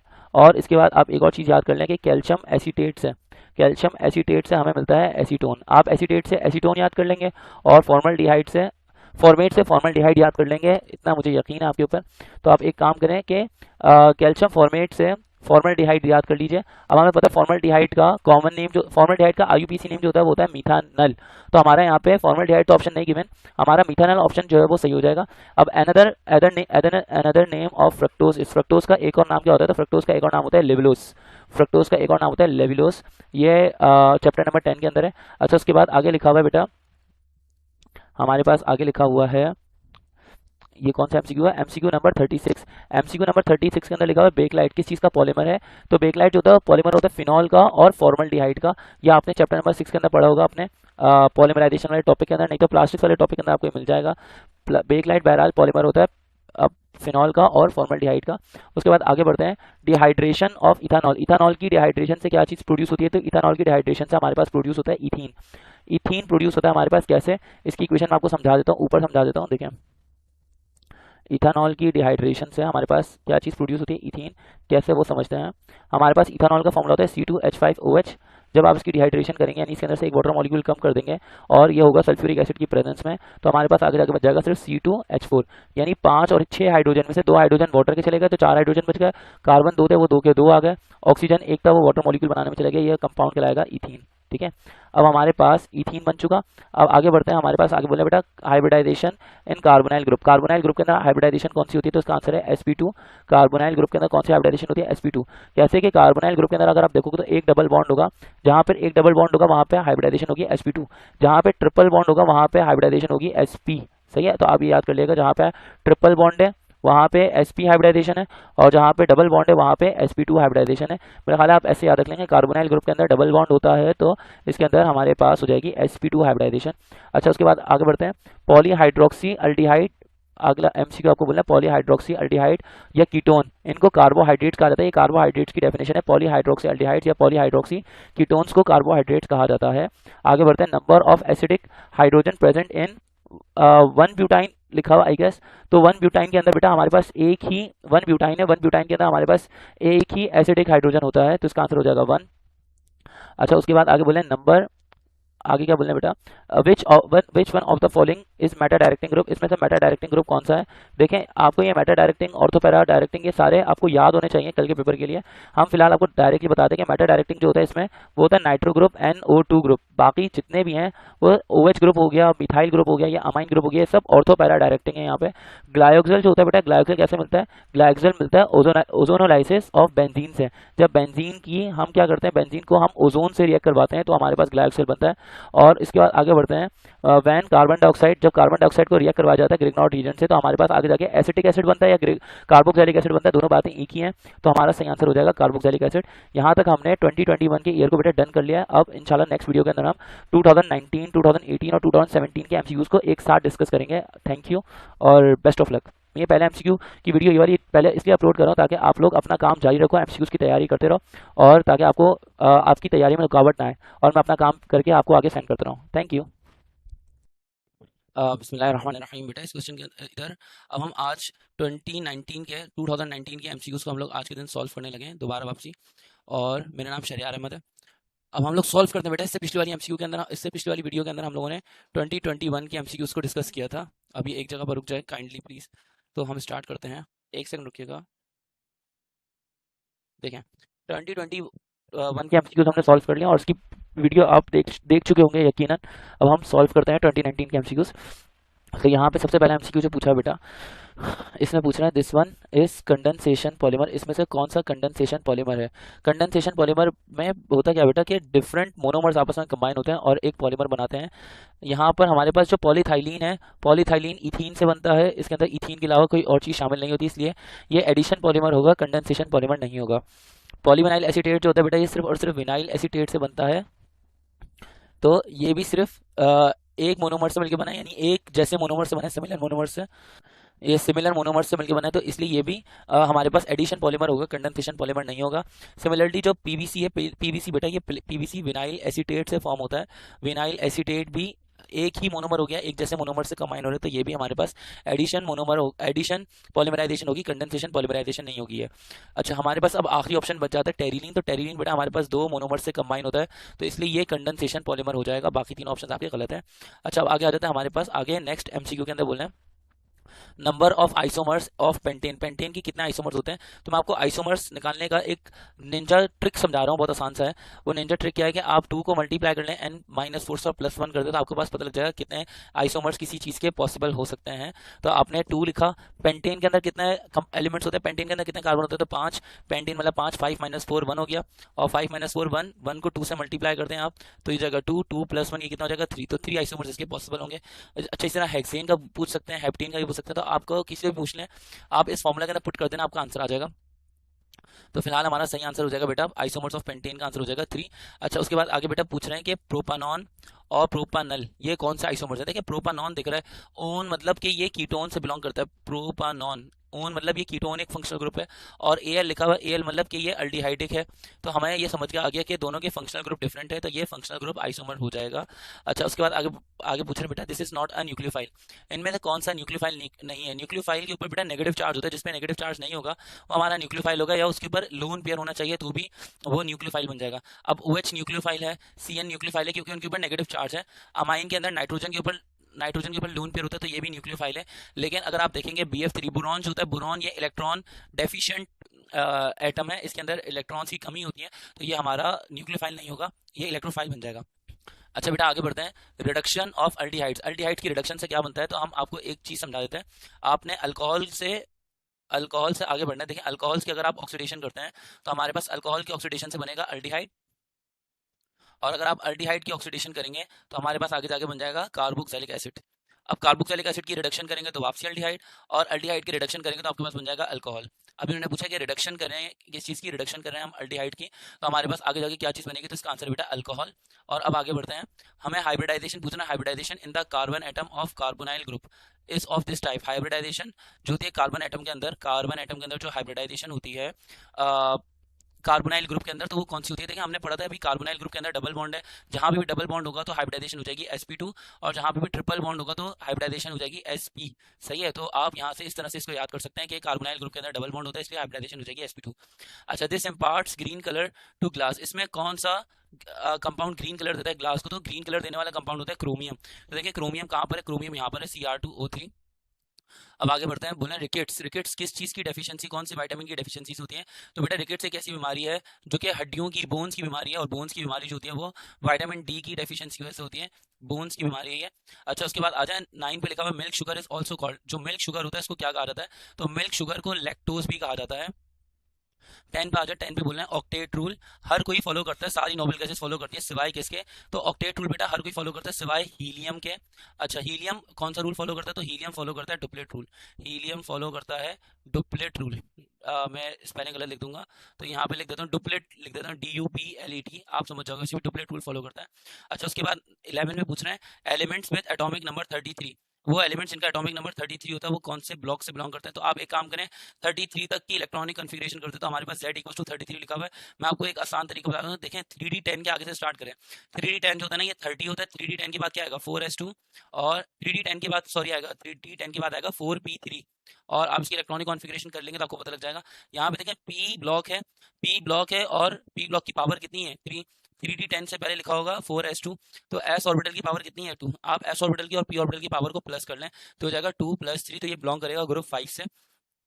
तो हमारे पास उन्होंने तो सीधा सीधा पूछा है 33 बिलोंग करता है कौन से ब्लॉक से, तो इसका सही आंसर है पी ब्लॉक। और मैं तो आपको ग्रुप भी बता दिया कि ग्रुप कौन सा हो जाएगा, ग्रुप इसका हो जाएगा ग्रुप 5A, ग्रुप 5A इसका ग्रुप हो जाएगा। ठीक है, अच्छा अब आगे बढ़ते हैं बेटा। आगे हमसे पूछ रहे हैं कि हाइड्राइड्स ऑफ ग्रुप 5AR, जो 5A ग्रुप 5A के जो हाइड्राइड्स होते हैं वो कैसे होते हैं, ग्रुप 5A के जो हाइड्राइड्स होते हैं वो बेसिक होते हैं। ग्रुप 6A के और ग्रुप 7A के जो हाइड्राइड्स होते हैं बेटा, ग्रुप 6 और 7 के हाइड्राइड्स होते हैं वो एसिडिक होते हैं, और एम्फोटेरिक हाइड्राइड्स कोई से भी नहीं होते हैं। न्यूट्रल हाइड्राइड्स होते हैं ग्रुप 3A के और ग्रुप 4A के। सही, तो मेरा ख्याल आपको समझ में आ गया होगा कि बेसिक हाइड्राइड्स होते हैं वो ग्रुप 5 के होते हैं, और एसिडिक हाइड्राइड्स ग्रुप 6 और 7 के होते हैं, और 3 और 4 के हाइड्राइड्स होते हैं वो हमारे पास न्यूट्रल होते हैं। ठीक है, अब आगे बढ़ते हैं। हमारे पास बोले न्यूक्लियस ऑफ ट्राइटियम कंटेन, ये ट्राइटियम लिखा बेटा, ट्राइटियम के न्यूक्लियस में कितने इलेक्ट्रॉन होते हैं, कितने प्रोटॉन होते हैं और कितने न्यूट्रॉन होते हैं, ये बताना आपने। तो हमारे पास ट्राइटियम को रिप्रेजेंट किया था H13 से। देखें एक इलेक्ट्रॉन हुआ इसके अंदर, एक प्रोटॉन हुआ, क्योंकि एटॉमिक नंबर इसका 1 है, एटॉमिक नंबर 1 है तो एक इलेक्ट्रॉन और एक प्रोटॉन हो जाएगा। न्यूट्रॉन कितने हो जाएंगे, तो आपने मास नंबर में से एटॉमिक नंबर को माइनस कर देना, तो 3 - 1 हो जाएंगे 2, तो 2 न्यूट्रॉन हो जाएंगे, यानी 1 प्रोटॉन और 2 न्यूट्रॉन, ये इसका सही आंसर है, 1 प्रोटॉन और 2 न्यूट्रॉन, और अगर 1 इलेक्ट्रॉन भी साथ में लगा होता तो वो भी आपका सही आंसर हो जाता। अब देखें इनको भी चैन नहीं है ना, एक सेकंड रुकिएगा, इसको मैं ढंग से सही कर लूँ। अब देखिए बेटा यहाँ पे आपसे पूछ रहे हैं कि which element form super oxide, इनमें से कौन सा मेटल जो होता है वो सुपर ऑक्साइड्स बनाते हैं। देखिए लिथियम, बेरिलियम, पोटेशियम और मैग्नीशियम पे एक बात याद कर लीजिए कि पोटेशियम जो होता है वो सुपर ऑक्साइड बनाता है, पोटेशियम फॉर्म करता है सुपर ऑक्साइड, पोटेशियम फॉर्म करता है सुपर ऑक्साइड्स। अब आगे बढ़ते हैं, सुपर ऑक्साइड्स का ऑक्सीडेशन नंबर होता है -1/2। अब एंटीडोट H2S की पॉइजनिंग में क्या होता है, वो होता है वेरी डाइल्यूट क्लोरीन। देखिए अगर कोई क्लोरीन गैस इनहेल कर लेता है तो उसको हम H2S गैस का डाइल्यूट सोल्यूशन पिलाते हैं ताकि क्लोरीन गैस का असर खत्म हो जाए। सिमिलरली अगर कोई H2S गैस को इनहेल कर लेता है, हाइड्रोजन सल्फाइड गैस को इनहेल कर लेता है, तो हम उसको बहुत ही डाइल्यूट क्लोरीन गैस पिलाते हैं ताकि H2S गैस का असर खत्म हो जाए, हालांकि दोनों टॉक्सिक हैं। ठीक है, अच्छा अब आगे बढ़ता है। हमारे पास बोलना है बेटा the product of heating boric acid to 140 degree centigrade, boric acid को अगर 140 डिग्री सेंटीग्रेड तक हीट करेंगे तो क्या होगा, ये आप ऐसे याद करना है। देखिए बोरिक एसिड को अगर हम 100 डिग्री सेंटीग्रेड तक हीट करते हैं तो 100 डिग्री सेंटीग्रेड हीट करने में बनता है हमारे पास मेटाबोरिक एसिड, मेटाबोरिक एसिड। अगर मेटाबोरिक एसिड को 140 डिग्री सेंटीग्रेड तक हीट करें तो ये बन जाएगा पायरोबोरिक एसिड, और अगर पायरोबोरिक एसिड को अगर हम 240+ डिग्री सेंटीग्रेड पर हीट करें तो हमारे पास ये कन्वर्ट हो जाएगा बोरिक ऑक्साइड के अंदर, या बोरॉन ऑक्साइड भी आप इसको कह सकते हैं। तो हमारे पास फिलहाल जो उन्होंने पूछा वो 140 डिग्री सेंटीग्रेड का पूछा, तो सही आंसर हो जाएगा पायरोबोरिक एसिड। अब उसके बाद बेटा आगे बोल रहे हैं galvanised iron. Galvanised iron means iron coated with, galvanised iron का मतलब है कि आयरन के ऊपर कोटिंग हुई भी किस चीज़ की, तो आयरन के ऊपर कोटिंग हुई भी है जिंक की। अब आगे बढ़ते हैं हमारे पास बेटा केमिस्ट्री 2018 के ऊपर आ जाइए। केमिस्ट्री 2018 2018 के अंदर कौन कौन से एमसीक्यूज पूछे गए, तो all noble gases fulfil the octet rule except, सारी नोबेल गैसेस जो होती है वो फुलफिल करती हैं ऑक्टेट रूल को, सिवाय किस चीज़ के, सिवाय हीलियम के। अच्छा, अब आगे पूछ रहे बेटा वो एलिमेंट जो कि बिलोंग करता है ग्रुप 5A से, लेकिन उसका पीरियड है, पीरियड नहीं बताया हुआ यहाँ पे, पीरियड यहाँ पे 3 अज्यूम कर लेता हूँ क्योंकि आमतौर पे 3 पीरियड, थर्ड पीरियड के बारे में पूछते हैं, यहाँ पे मिस प्रिंटिंग है। तो आप 5A का मतलब समझ लीजिए कि उसके s ऑर्बिटल में 2 इलेक्ट्रॉन है और p ऑर्बिटल में 3 इलेक्ट्रॉन है। अच्छा, अब इसकी इलेक्ट्रॉनिक कॉन्फ़िगरेशन कर लीजिए तो ये हो जाएगा 1s2 2s2 2p6, फिर उसके बाद 3s2 और फिर 3p3, क्योंकि थर्ड पीरियड तक जाना है। तो ये हो जाएगा 2 2 4 4 और 6 10 10 2 12 12 और 3 15, तो इसका एटॉमिक नंबर हो जाएगा 15, ये हमारा सही आंसर हो जाएगा। अब आगे बढ़ते हैं, 15 हमारा सही आंसर हो जाएगा बेटा। अब आगे बढ़ते हैं the number of neutrons in protium, protium के अंदर, प्रोटियम जो होता है ऑर्डिनरी हाइड्रोजन होता है, इसके अंदर न्यूट्रॉन पूछ रहे हैं कितने होते हैं, तो हमारे पास प्रोटियम H11 इसका सिंबल होता है, इसके अंदर न्यूट्रॉन कैसे निकालेंगे, 1 - 1 कर देंगे तो ये हो जाएगा 0, तो हमारे पास न्यूट्रॉन कितने हो जाएंगे यहाँ पे 0। अच्छा, उसके बाद बोलने इसके अंदर कौन से एलिमेंट के अंदर मिनिमम हाइड्रेशन एनर्जी होगी, तो बेटा मिनिमम हाइड्रेशन एनर्जी उसकी होगी जिसका साइज बहुत बड़ा हो, हाइड्रेशन एनर्जी उसकी होगी, मिनिमम हाइड्रेशन एनर्जी उसकी होगी जिसका साइज बहुत बड़ा हो और चार्ज बहुत छोटा, मिनिमम हाइड्रेशन एनर्जी उसकी होगी जिसका साइज बहुत बड़ा हो और चार्ज बहुत छोटा हो। तो देखें, चार्ज छोटा और साइज बड़ा किस में है, हमारे पास सोडियम का साइज तो छोटा तो होता है, सोडियम का साइज छोटा होता है, इसलिए हमारा सही आंसर नहीं हो सकता। पोटेशियम का साइज भी इतना बड़ा नहीं होता, रुबीडियम का साइज बड़ा होता है, लेकिन रुबीडियम से बड़ा साइज होता है सीजियम का, तो सीजियम हमारे पास सही आंसर हो जाएगा। अगर सीजियम ना होता और रुबीडियम सबसे बड़ा ऑप्शन होता तो हमारे पास रुबीडियम यहाँ पे सही आंसर हो जाता। अच्छा, उसके बाद अब आगे बढ़ते हैं बेटा, हमारे पास नेक्स्ट क्वेश्चन है, both crystalline form of sulphur exist at this transition temperature. Sulphur की जो दोनों क्रिस्टलाइन फॉर्म है, सल्फर की दोनों क्रिस्टलाइन फॉर्म कौन सी, एक तो है रोम्बिक और दूसरी है, रोम्बिक के बाद दूसरी है मोनोक्लिनिक। तो रोम्बिक और मोनोक्लिनिक दोनों सल्फर की जो टाइप्स है बेटा वो को एग्जिस्ट करती हैं कौन से टेम्परेचर पे, 95.5 डिग्री सेंटीग्रेड पे, ये टेम्परेचर कहलाता है ट्रांजिशन टेम्परेचर, ट्रांजिशन टेम्परेचर। तो हमारे पास 95.5 डिग्री सेंटीग्रेड इसका सही आंसर हो जाएगा। आगे बढ़ते हैं, अब बोल रहे हैं मिक्सचर ऑफ एल्यूमिनियम नाइट्रेट, पहले भी आया था, और एल्यूमिनियम पाउडर, इनका मिक्सचर क्या कहलाता है, तो इनका मिक्सचर कहलाता है एमोनल। एमोनल जो होता है वो स्मोकलेस गन पाउडर बनाने के लिए यूज किया जाता है। एलिमेंट्स ऑफ ग्रुप 1B के एलिमेंट्स को कहा जाता है बेटा कॉइन एज मेटल्स। आहो आहो, आराम से नहीं चलता ना ये झटके में आगे बढ़ जाता है यार। आहो, सॉरी बेटा, सॉरी बेटा। अब बेटा यहाँ पे क्या बोला हमें, मेटालिक हाइड्राइड्स, मेटालिक हाइड्राइड्स को और क्या कहा जाता है, तो मेटालिक हाइड्राइड्स को कहा जाता है इंटरस्टिशियल हाइड्राइड्स। और आगे इंटरस्टिशियल हाइड्राइड्स को नॉन स्टेशियोमेट्रिक भी कहा जाता है बाय द वे। अब आगे पूछ रहे हैं बेटा हमारे पास साइक्लो अल्केन्स का, साइक्लो अल्केन्स का जनरल फॉर्मूला क्या होता है, तो साइक्लो अल्केन्स का जनरल फॉर्मूला होता है CnH2n।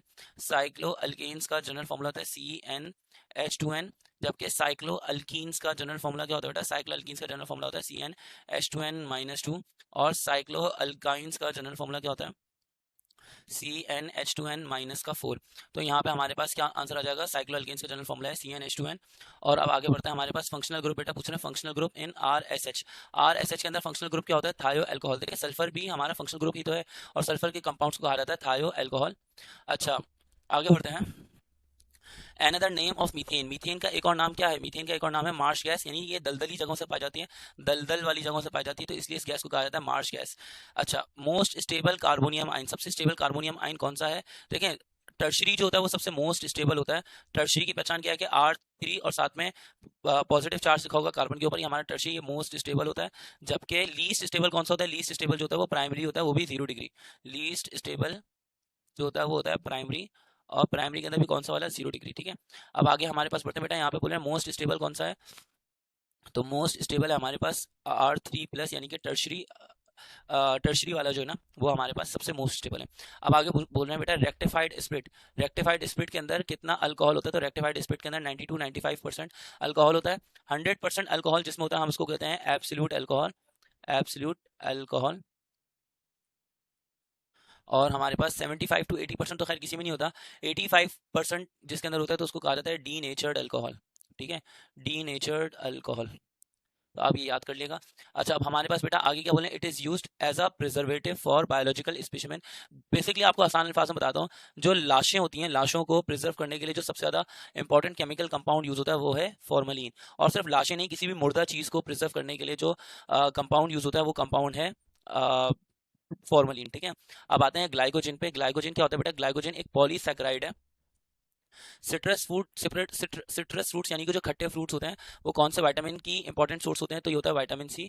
ग्रीन कलर किस चीज़ के ऊपर आता है, ग्लास के ऊपर, तो ग्रीन कलर आता है due to the presence of chromium oxide, या क्रोमियम इसका सही आंसर हो जाएगा बेटा। अब आगे बढ़ते हैं, हमारे पास क्रोमियम ऑक्साइड इसका सही आंसर हो गया आंसर। अब हमारे पास ये 2018 का पूरा थ्योरी का पेपर है तो इसको छोड़ देते हैं और अब हम आ जाते हैं दोबारा एमसीक्यूज के ऊपर।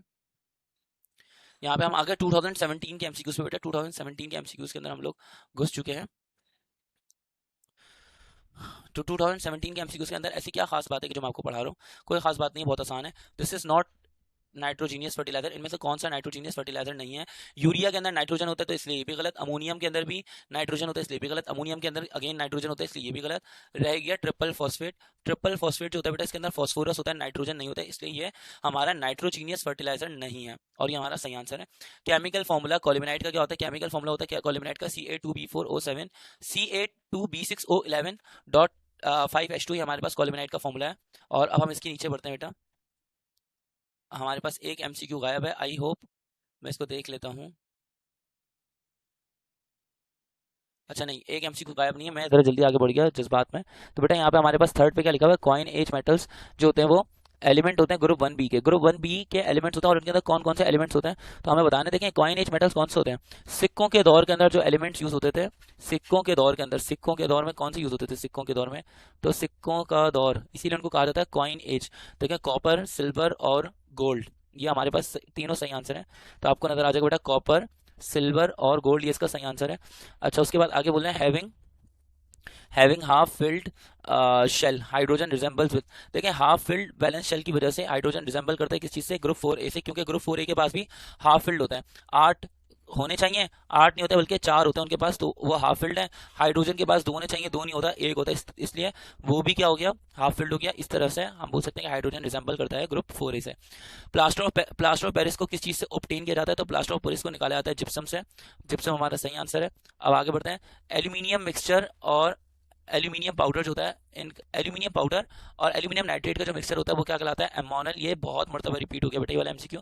कमर्शियल नेम फिनॉल फॉर्मल्डिहाइड का, देखिए फिनॉल से और फॉर्मल्डिहाइड से जो पॉलीमर बनता है उसका कमर्शियल नेम क्या होता है, उसका कमर्शियल नेम होता है बेकलाइट। ठीक है, अब आ जाते हैं 8 के ऊपर। तो 8 के अंदर क्या बोल रहे हैं, in the following hydrogenation reaction change in hybridisation state, हमें कार्बन एटम की बतानी। देखें पहले यहाँ पे ट्रिपल बॉन्ड है, ट्रिपल बॉन्ड है तो सबसे पहले होगा sp, फिर डबल बॉन्ड है तो हो जाएगा sp2, फिर सिंगल बॉन्ड है तो ये हो जाएगा sp3। तो sp से जाएगा sp2, फिर sp2 से जाएगा sp3 पे, तो हमारा सही आंसर क्या हो जाएगा, sp से sp2 और sp2 से sp3। ठीक है, अब आगे आ जाते हैं, फर्स्ट स्टेप जो होता है वो सिमिलर होता है in these mechanism. First step इनमें से किसका सिमिलर होता है, E1 E2 का, नहीं गलत, दोनों का अलग अलग होता है। SN1 और E2 का नहीं, वो भी गलत। E1 और SN2 का नहीं, ये भी गलत। SN1 और E1 का जो फर्स्ट स्टेप होता है वो सेम होता है। वो स्टेप कौन सा होता है, वो स्टेप होता है बेटा formation of carbonium ion. Formation of carbonium ion, ये वाले स्टेप जो होता है वो सबका सेम होता है। अब हम आगे बढ़ते हैं, हमारे पास आगे क्या लिखा हुआ है,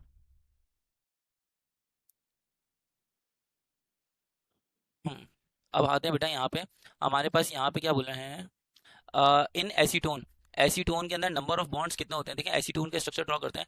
एसीटोन का फॉर्मूला होता है CH3 C double bond with O, साथ में CH3 एसीटोन का स्ट्रक्चर है। आप देखेंगे तो यहाँ पे आपको कार्बन के 4 बॉन्ड्स दिखेंगे, 3 हाइड्रोजन से और 1 कार्बन से, तो ये होगा इसके 4 सिग्मा बॉन्ड्स। इस वाले कार्बन के आपको 4 बॉन्ड्स दिखेंगे, 4 बॉन्ड में से देखें एक बॉन्ड, तो हमने एक काम करता हूँ मैं इसको ड्रॉ ही कर देता हूँ, साफ सुथरे तरीके से ड्रॉ कर देता हूँ। यहाँ पे हमारे पास कार्बन है, कार्बन का डबल बॉन्ड आ गया, यहाँ पे एक कार्बन, यहाँ पे एक कार्बन, इस कार्बन के पास 3 हाइड्रोजन है और इस वाले कार्बन के पास भी 3 हाइड्रोजन है। तो आइए जरा हम सबसे पहले सिग्मा बॉन्ड को काउंट करते हैं, तो एक सिग्मा, दूसरा, तीसरा, चौथा, पांचवा, छठा और सातवां, 7 सिग्मा बॉन्ड है इसके पास। नहीं 7 नहीं, ये 2 बीच में रहेगा, एक 8वां और एक 9वां, तो बेटा 9 सिग्मा बॉन्ड है इसके पास। और ये वाला जो बॉन्ड है, ये वाला बॉन्ड पाई बॉन्ड है, तो एक पाई बॉन्ड है इसके पास। हमारे पास आंसर हो जाएगा 9 सिग्मा और 1 पाई बॉन्ड। अब आगे बढ़ते हैं, octane number is related to, octane number जो होता है बेटा वो पेट्रोल का होता है, और पेट्रोल को कहा जाता है गैसोलीन। अब आगे बढ़ते हैं, हमसे पूछ रहा है रिएजेंट, वो रिएजेंट जो कि कन्वर्ट करता है एसिटिक एसिड को एसिटाइल क्लोराइड में, वो रिएजेंट कौन सा है? तो बेटा वो रिएजेंट होता है थायोनाइल क्लोराइड SOCl2। अब आगे बढ़ते हैं, हमारे पास बेटा 13 के अंदर बोल रहे हैं कि सोडियम बर्न होता है in the presence of oxygen to form. देखिए सोडियम जब बर्न होता है in the presence of oxygen तो आगे जाके बना लेता है, अच्छा 4 सोडियम बर्न होते हैं नॉर्मली, तो आगे आगे बनाता है 2Na2O। यहाँ पे सोडियम का जो ऑक्सीडेशन नंबर है वो है +1, जबकि ऑक्सीजन का ऑक्सीडेशन नंबर जो होता है वो कितना होता है? अच्छा एक सेकंड, सॉरी यहाँ पे मैं कुछ गलती कर रहा हूँ बेटा, हमारे पास में पहले सही लिख रहा था, जब दो सोडियम आपस में कंबाइन होते हैं दो ऑक्सीजन से तो आप आगे आगे बना देते हैं 2NaO। नॉर्मली ये वाला रिएक्शन बनाता है सोडियम ऑक्साइड। यहाँ पे सोडियम का ऑक्सीडेशन नंबर है +1, तो ऑक्सीजन का भी ऑक्सीडेशन नंबर हो गया -1, और जब -1 होता है तो ये कहलाता है पर ऑक्साइड। तो हमारा सही आंसर हो जाएगा यहाँ पे पर ऑक्साइड। अच्छा अब आगे बोले हैं, it is not a member of vitamin B complex, ये कौन सा इसमें से विटामिन बी कॉम्प्लेक्स में कौन सा नहीं है? तो ये बेटा ये आपको याद करना पड़ेगा, इसका आंसर है रेटिनॉल। राइबोफ्लाविन भी विटामिन बी में आता है, फॉलिक एसिड भी विटामिन बी में आता है, और नियासिन भी विटामिन बी आता है, लेकिन रेटिनॉल नहीं आता है। तो अब आगे बढ़ते हैं 15 पे, क्या बोले 15, रॉयल वाटर जो होता है वो मिक्सर होता है 1:3 में, किसका मिक्सर होता है रॉयल वाटर? बेटा एक्वारीजिया को कहा जाता है। एक्वारीजिया के अंदर आपने पढ़ा था 1 नाइट्रिक एसिड होगा और 3 हाइड्रोक्लोरिक एसिड के मोल्स होंगे। तो हमारे पास इसका सही आंसर हो जाएगा 1 नाइट्रिक एसिड और 3 हाइड्रोक्लोरिक एसिड के मोल्स। अब आगे आ जाओ बेटा, टेम्परेचर, वो टेम्परेचर जिसमें दो एलोट्रोपिक फॉर्म्स किसी एलिमेंट की को एग्जिस्ट करती हैं इक्विलिब्रियम स्टेट में, वो टेम्परेचर क्या कहलाता है? तो वो टेम्परेचर कहलाता है बेटा ट्रांजिशन टेम्परेचर। और आगे बढ़ते हैं आप, हमारे पास बेटा 17 के अंदर क्या बोलना है? 17 के अंदर CH4 मीथेन गैस को आप बर्न कर रहे हो इन the presence of, in the absence of oxygen, तो हमारे पास हाइड्रोजन गैस अलग हो जाएगी, और क्या चीज़ अलग होगा भाई? मीथेन में कार्बन है तो कार्बन अलग हो जाएगा ना, तो हमारा सही आंसर हो जाएगा कार्बन। अब आ जाता है हम लोग 2017 के MCQs के ऊपर, इनको भागने की बड़ी जल्दी है बेटा।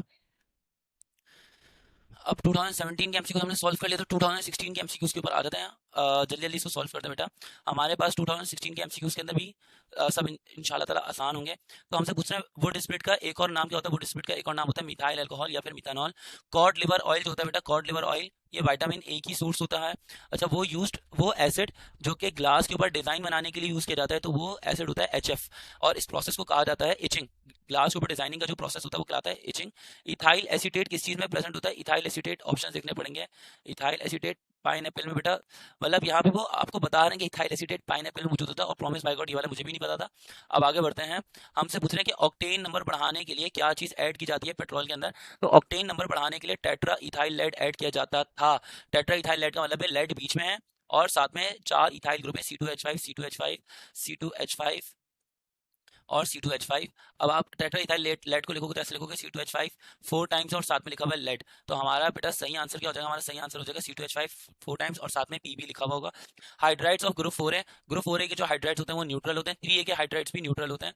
अच्छा बेसिक हाइड्राइड्स कौन से होते हैं? ग्रुप 5A के, 3A और 4A के हमारे पास न्यूट्रल होते हैं, जबकि एसिडिक हाइड्राइड्स कौन से होते हैं? ग्रुप 6 और ग्रुप 7। अच्छा अब आगे बढ़ते हैं बेटा, हमारे पास अच्छा कलर मुझे ये वाला लग रहा था, इससे आगे बढ़ते हैं। रूबी, रूबी जो ऑक्साइड है वो किस चीज़ का है? एल्यूमिनियम का। बेटा रूबी जो होता है वो बेसिकली बिलोंग करता है कोरंडम की ओर से, रूबी बिलोंग करता है, रूबी बिलोंग करता है कोरंडम की ओर से, और कोरंडम का फॉर्मूला होता है Al2O3। तो हमारे पास कोरंडम के अंदर आपको एल्यूमिनियम दिख जाएगा, ये है हमारे पास एल्यूमिनियम Al2O3। अच्छा अब आगे बढ़ते हैं, इलेक्ट्रॉनिक कॉन्फ़िगरेशन किसी एलिमेंट की बताई हुई है कि वो खत्म हो रही है 4s2 3d10 और 4p1 पे। तो सबसे पहले तो इसका पीरियड हो गया 4, पीरियड 4 वाला ऑप्शन, तो बेटा हमारे पास पीरियड 4 ये वाला ऑप्शन एक, तो ये चीज सही हो गई। साथ में आपने मालूम करना है कि इसका ग्रुप क्या होगा, तो आप इसकी p ऑर्बिटल की पावर को और s ऑर्बिटल की पावर को प्लस कर लो, तो 2 + 1 कितना हो गया 3, तो 3a हो जाएगा और ग्रुप हो जाएगा फोर्थ, 3a ग्रुप हो जाएगा, पीरियड हो जाएगा फोर्थ। H2S जो होता है बेटा वो एक स्ट्रॉन्ग रिड्यूसिंग एजेंट है, क्योंकि जब ये H2S किसी मेटल के साथ में रिएक्ट करता है, ऊपर बनाया था H2S, जब किसी मेटल के साथ में रिएक्ट करता है, किसी कंपाउंड के साथ में रिएक्ट करता है, तो उसको रिड्यूस करते हैं। जैसे कॉपर सल्फेट के साथ में रिएक्ट किया तो बना देगा क्यूप्रिक सल्फाइड, और हाइड्रोजन जो होंगे वो सल्फेट से रिएक्ट कर लेंगे, तो हाइड्रोजन सल्फेट ने गेन किया, यानी कि सल्फेट को उसने रिड्यूस करवा दिया। एडिशन ऑफ हाइड्रोजन का मतलब होता है रिडक्शन। तो यहाँ पे सल्फ्यूरिक एसिड रिडक्शन के प्रोसेस के थ्रू बना और सल्फ्यूरिक एसिड ने रिडक्शन करवाई है, तो सल्फ्यूरिक एसिड यहाँ पे रिड्यूसिंग एजेंट हो गया। सोडियम अमलगम किस चीज का अलॉय होता है? तो सोडियम अमलगम बेटा अलॉय होता है सोडियम का और मरकरी का, बेसिकली मरकरी के कंपाउंड्स को अमलगम कहा जाता है। अच्छा उसके बाद आगे बोल रहे हैं बेटा एलिमेंट्स, एक सेकंड, अब हमारे पास आगे आगे क्या बोले बेटा, एलिमेंट्स ऑफ ग्रुप 1b के एलिमेंट्स क्या कहलाते हैं, ग्रुप 1b के एलिमेंट्स कहलाते हैं कॉइन एज मेटल्स। अच्छा, और रोम्बिक सल्फर और मोनोक्लिनिक सल्फर ये दोनों इक्विलिब्रियम स्टेट में एग्जिस्ट करते हैं एट 95.5 डिग्री सेंटीग्रेड पे। स्टेनलेस स्टील जो होता है वो अलॉय होता है किस चीज़ का, आयरन, क्रोमियम का और निकल का। प्रोपानॉल, और देखिए यहाँ पे आपको किस चीज़ में ध्यान देना है, प्रोपानल, नल मतलब अल्टीहाइड की बात हो रही है और ओन मतलब कीटोन की बात हो रही है, तो दोनों फंक्शनल ग्रुप आइसोमर्स होंगे। अच्छा, उसके बाद नेचुरल पॉलीमर्स कौन सा है, इसके अंदर नेचुरल पॉलीमर्स होता है बेटा सेल्यूलोज है, जो कि प्लांट्स के अंदर पाया जाता है। पीवीसी इंडस्ट्री में बनाते हैं, नाइलॉन और टेरिलिन ये भी इंडस्ट्री के अंदर बनाते हैं। 6 के अंदर बोल रहे हैं मोनोसेक्राइड के अंदर, ओलिगोसैकेराइड के अंदर कितने मोनोसैकेराइड यूनिट्स होते हैं, तो बेटा इसका आंसर है 2 से लेकर 10 तक हो सकते हैं। 2 से लेकर 10 तक मोनोसैकेराइड हो सकते हैं ओलिगोसैकेराइड्स के अंदर। ये टॉपिक आप पढ़ोगे कार्बोहाइड्रेट्स के अंदर, आपने पढ़ा होगा। कीटोन्स का फॉर्मूला पूछ रहे हैं, कीटोन्स का जनरल फॉर्मूला क्या होता है, कीटोन्स के जनरल फॉर्मूला में यहाँ पे स्ट्रक्चर पूरा नहीं लिखा हुआ, तो मैं इसका स्ट्रक्चर बना देता हूँ, R C double bond with O, साथ में आर होता है, ये है कीटोन का स्ट्रक्चर। तो I hope you get the answer बेटा, हमने 2016 तक सॉल्व कर लिया है। मैं अपनी वीडियो को यहाँ पे इख्तिताम कर रहा हूँ ताकि आप लोग अपनी तैयारी जारी रखो, और अब हम नेक्स्ट वीडियो के अंदर अगले 5 चैप्टर्स के 5 ईयर्स के एमसीक्यूज को डिस्कस करेंगे। थैंक यू सो मच, अपनी तैयारी पक्की करनी है। बेस्ट ऑफ लक बेटा कल के पेपर के लिए। बिस्मिल्लाहिर्रहमानिर्रहीम। बेटा हम लोग अब स्टार्ट करें केमिस्ट्री 2015 के एमसीक्यूज। तो केमिस्ट्री 2015 के एमसीक्यूज के अंदर क्या बोल रहे हैं कि रेशियो ऑफ इलेक्ट्रॉन, प्रोटॉन और न्यूट्रॉन ड्यूट्रियम के अंदर कितना होता है। तो बेटा हमारे पास ड्यूट्रियम जो होता है उसका सिंबल होता है H12। तो हमारे पास इसके अंदर एक इलेक्ट्रॉन हो जाएगा, एक प्रोटॉन हो जाएगा, और न्यूट्रॉन निकालने के लिए आप क्या करो, 2 में से 1 को माइनस कर दो, यानी mass number minus atomic number, तो ये हो जाएगा 1 न्यूट्रॉन। तो इसका सही आंसर हो जाएगा 111। तो बेटा हमारे पास यहाँ पे सही आंसर हो जाएगा 111। आगे बढ़ते हैं, एल्यूमिनियम ब्रोंज। एल्यूमिनियम ब्रोंज के बारे में बोल रहे हैं कि एल्यूमिनियम ब्रोंज होता है उसके अंदर क्या क्या चीज़ें शामिल होती है। तो एल्यूमिनियम ब्रोंज में 10% एल्यूमिनियम होता है और 90% कॉपर होता है। अच्छा, उसके बाद आगे बोल रहे हैं कि बेटा एमसीक्यू नंबर 3 के अंदर एटॉमिक नंबर एक एलिमेंट का जो कि बिलोंग करता है ग्रुप 5A से और थर्ड पीरियड से, तो उसका एटॉमिक नंबर क्या होगा। देखिए ग्रुप 5A का मतलब ये कि उसके आखिरी शेल में 5 इलेक्ट्रॉन है, यानी S ऑर्बिटल में 2 और P में 3 डाल दिए। थर्ड पीरियड का मतलब ये कि थर्ड शेल आखिरी है, तो 3s2 3p3 कर लिया हमने। अब यहाँ पे इलेक्ट्रॉनिक कॉन्फिगरेशन कंप्लीट कर लिया, 1s2 2s2 और 2p6। तो आप अगर इलेक्ट्रॉन्स को काउंट करेंगे तो 2 2 4 4 और 6 10, 10 2 12, 12 और 3 15, तो 15 इसका एटॉमिक नंबर हो जाएगा बेटा। यहाँ पे हमारे पास एटॉमिक नंबर 15 इसका सही आंसर है। अब आते हैं nitrogen gas. Nitrogen gas liquefy होती है इनमें से किस टेम्परेचर पे, तो नाइट्रोजन गैस लिक्विफाई होती है -196 डिग्री सेंटीग्रेड के ऊपर, या -196 के अलावा अगर अगर -196 गिवन ना होता बेटा, तो आप फिर -200 को टिक करते हैं, यानी कि करीब 3 ऑप्शन को टिक करते हैं। हाइपो को किस लिए यूज़ किया जाता है, हाइपो को बेटा यूज़ किया जाता है as a fixer in photography. ये कब के ज़माने की बात हो रही है, हमारे बाप दादा के ज़माने की बात हो रही है, जब नेगेटिव वाली फोटोग्राफी होती थी कि नेगेटिव पावर फ्लेम होती थी, उस टाइम पे हम हाइपो को यूज़ करते थे एज अ फिक्सर।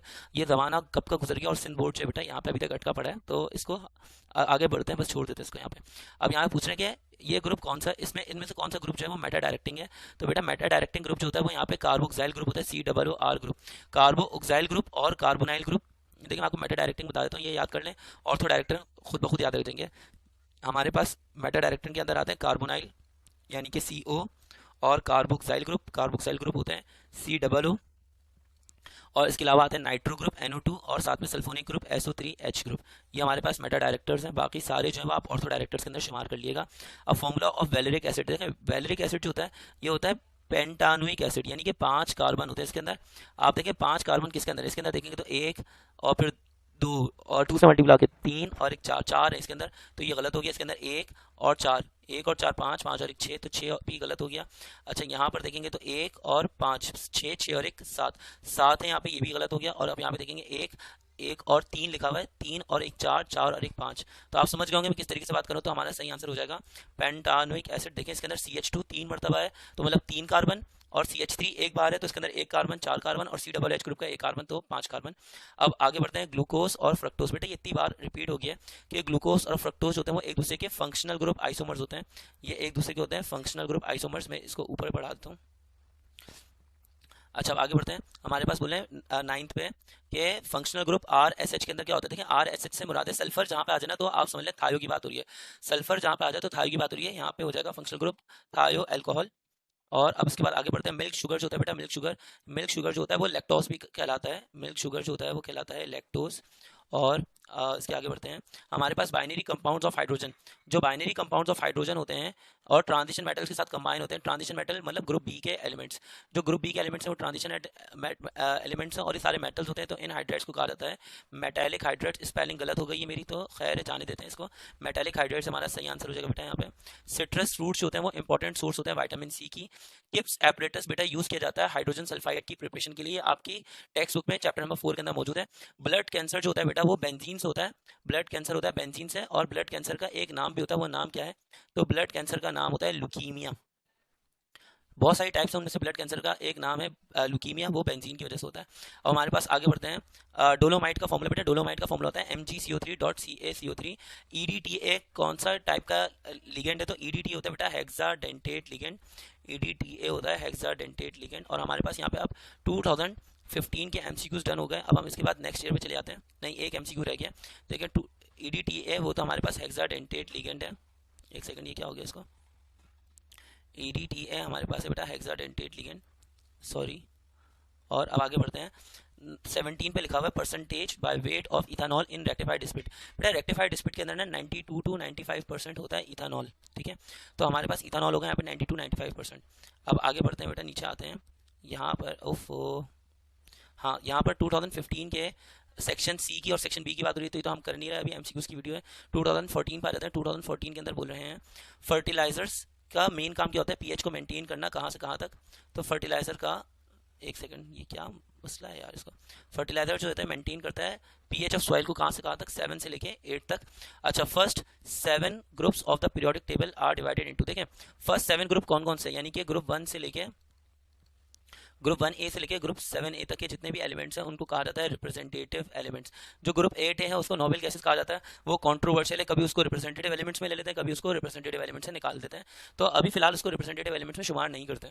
तो हमारे पास अब आगे बढ़ते हैं बेटा। इंटरस्टिशियल हाइड्राइड्स होते हैं वो मेटालिक हाइड्राइड्स को कहा जाता है, या इंटरस्टिशियल हाइड्राइड्स को, इंटरस्टिशियल हाइड्राइड्स जो है आपने पढ़ा होगा, इसको फिजिकल हाइड्राइड्स, फिजिकल हाइड्राइड्स, इसको metallic hydrides, non stoichiometric hydrides, non stoichiometric hydrides, और इनको फॉल्स हाइड्राइड सभी कहा जाता है इनको।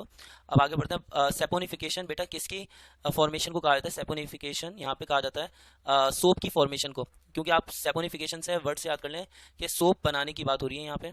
अच्छा, अब आगे बढ़ते हैं बेटा, हमारे पास है, एक सेकंड, हाँ, boiling point ranges from 400 to 200 degree centigrade. इस फ्रैक्शन में कौन सा पेट्रोलियम बाहर निकलता है बेटा? तो इस फ्रैक्शन में निकलता है पेट्रोल, जिसको कहा जाता है गैसोलीन।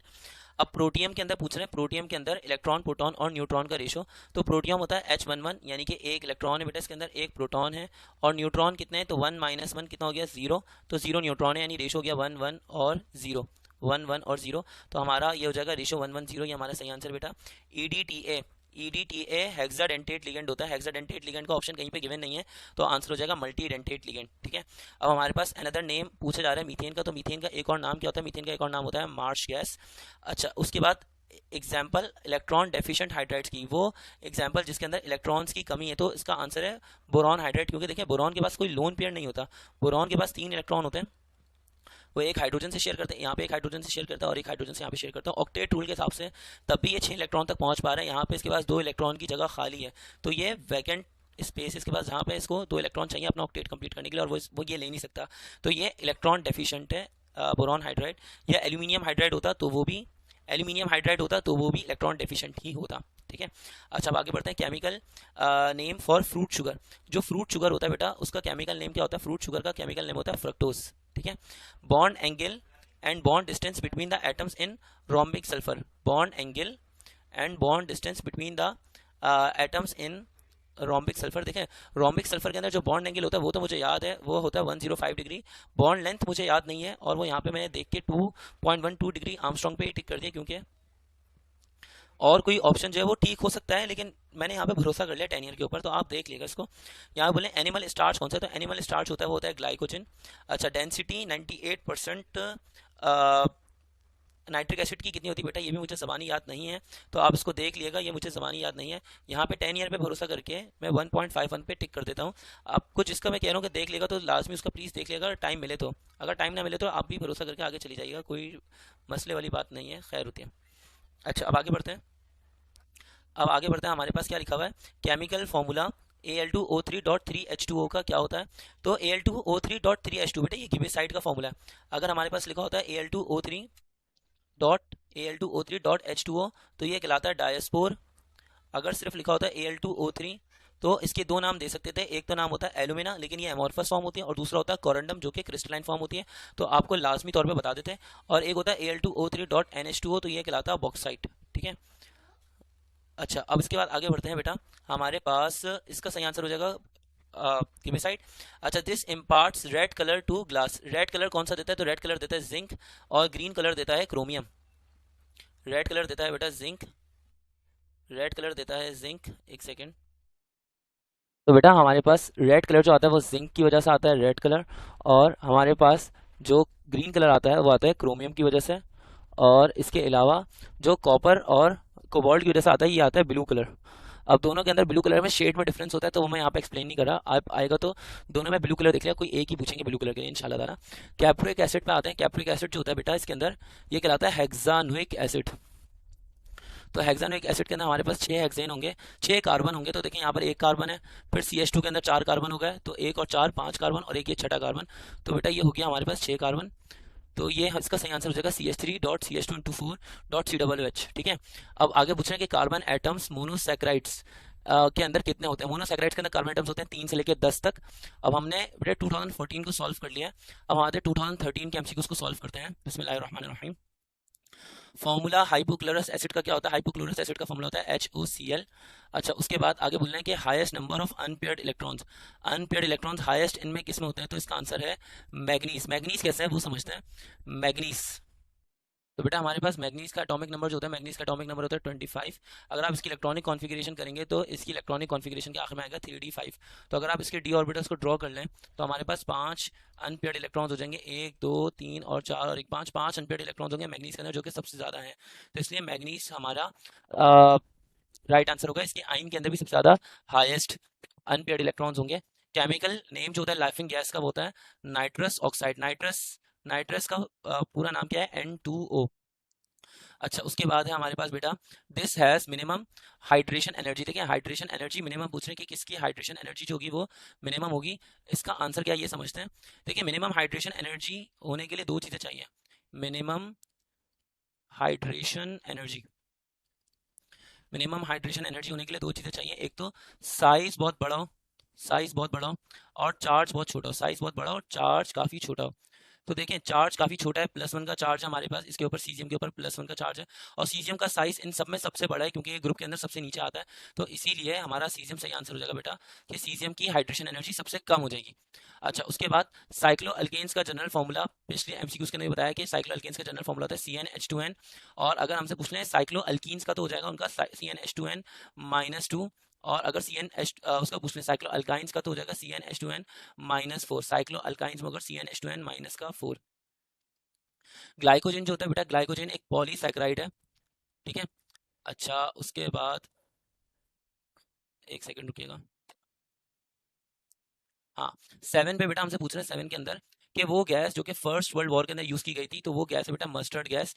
ये मस्टर्ड गैस जर्मन्स ने यूज़ करी थी, जर्मनी ने यूज़ करी थी, जर्मन्स ने, नाजियों ने, नाजी कहा जाता था इनको, नाजियों ने यूज़ करी थी। हाइब्रिडाइजेशन कार्बोनाइल ग्रुप के अंदर कौन सी होती है, कार्बोनाइल ग्रुप के अंदर जो हाइब्रिडाइजेशन होती है वो sp2 होती है, पहले भी MCQ आ चुका है। कार्बोनाइल ग्रुप के अंदर कार्बन का डबल बॉन्ड होता है ऑक्सीजन से, और जहाँ पे डबल बॉन्ड होगा वहाँ पे sp2 हाइब्रिडाइजेशन होगी, जहाँ पे ट्रिपल बॉन्ड होगा वहाँ पे sp हाइब्रिडाइजेशन होगी, सिंगल बॉन्ड वाले में sp3 हाइब्रिडाइजेशन होगी। तो ये याद रखिएगा। तो हमारे पास कार्बोनाइल ग्रुप के अंदर sp2 हाइब्रिडाइजेशन हो जाएगी। अच्छा उसके बाद बेटा आगे बोल रहे हैं कि all noble gases fulfil the octet rule. सारी नोबल गैसेस जो होती है वो फुलफिल करते हैं ऑक्टेट रूल को, सिवाय किसके, हीलियम के, क्योंकि हीलियम कौन सा रूल फॉलो करता है, ये फॉलो करता है डुप्लेट रूल। अब आगे बढ़ते हैं, एटॉमिक नंबर एक एलिमेंट का जो कि ग्रुप 5A से बिलोंग कर रहा है और थर्ड पीरियड से बिलोंग करता है, तो ये इसका एटॉमिक नंबर हो जाएगा 15, पहले भी आ चुका है। एलिमेंट्स ऑफ 1B के एलिमेंट्स कहलाते हैं क्वाइनेज मेटल्स। हाइड्राइड आइन और हीलियम आइन के दरमियान में क्या कॉमन होता है, तो इसका आंसर है सेम नंबर ऑफ इलेक्ट्रॉन, क्योंकि हाइड्राइड के ऊपर नेगेटिव आइन है और हीलियम ऐसे ही लिखा हुआ है। हीलियम के पास 2 इलेक्ट्रॉन होता है, हाइड्रोजन के पास 1 इलेक्ट्रॉन होता है, 1 इलेक्ट्रॉन उसने गेन कर लिया तो इसके पास भी अब 2 इलेक्ट्रॉन हो गए, तो इसलिए इसका आंसर होगा नंबर ऑफ इलेक्ट्रॉन। हाइड्रोजन ने इलेक्ट्रॉन गेन किया, प्रोटॉन गेन नहीं किया, तो इसलिए प्रोटॉन्स सेम नहीं हो सकते, वैलेंसी दोनों की सेम नहीं है, न्यूट्रॉन्स दोनों के अलग अलग है, क्योंकि हाइड्रोजन के पास एक भी न्यूट्रॉन नहीं होता और हीलियम के पास 2 न्यूट्रॉन होते हैं। अच्छा, प्रोटियम के अंदर बेटा अभी अभी ऊपर बताया कि हाइड्रोजन के अंदर एक भी न्यूट्रॉन नहीं होता, और ऑर्डिनरी हाइड्रोजन प्रोटियम ही होता है, तो प्रोटियम के अंदर एक भी न्यूट्रॉन नहीं होता, 0 न्यूट्रॉन होता है प्रोटियम के अंदर। प्रोटियम का सिंबल होता है H11, एक इलेक्ट्रॉन, एक प्रोटॉन, और न्यूट्रॉन निकालने के लिए mass number minus atomic number, जो कि हो जाएगा 0। तो ये हो जाएगा हमारे पास 0। Elements having the symbol gallium belongs to this family, वो एलिमेंट्स जिनका सिंबल जिसका सिंबल है Ga, गैलियम, ये गैलियम बिलोंग करता है बेटा बोरॉन फैमिली से। ये आपको याद रखना पड़ेगा, इसकी कोई लॉजिक नहीं बता सकता मैं भी आपको। ऑन बर्निंग, अगर लॉजिक देखने तो पीरियोडिक टेबल देख लेगा, इसके अलावा क्या ही बता सकता हूँ आपको। On burning in excess of oxygen sodium, बेटा सोडियम जो होता है वो पर ऑक्साइड बनाता है। सोडियम को जब आप इन द प्रेजेंस ऑफ ऑक्सीजन बंद करते हैं तो Na+O2, 2Na+O2 आगे जाके बना देता है हमारे पास 2NaO। सोडियम का ऑक्सीडेशन नंबर हो गया +1 और ऑक्सीजन का ऑक्सीडेशन नंबर हो गया -1। जब ऑक्सीजन का ऑक्सीडेशन नंबर -1 होता है तो ऐसे ऑक्साइड को कहा जाता है पर ऑक्साइड्स। सुपर ऑक्साइड्स के अंदर होता है -1/2 और नॉर्मल ऑक्साइड्स के अंदर होता है -2।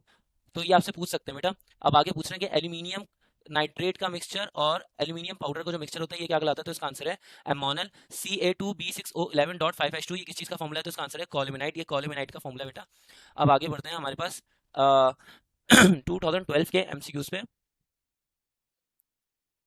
मैं कोशिश करूँ कि वीडियो की लेंथ काफ़ी छोटी ही रहे ताकि आप लोगों का काम आसानी से बन जाए।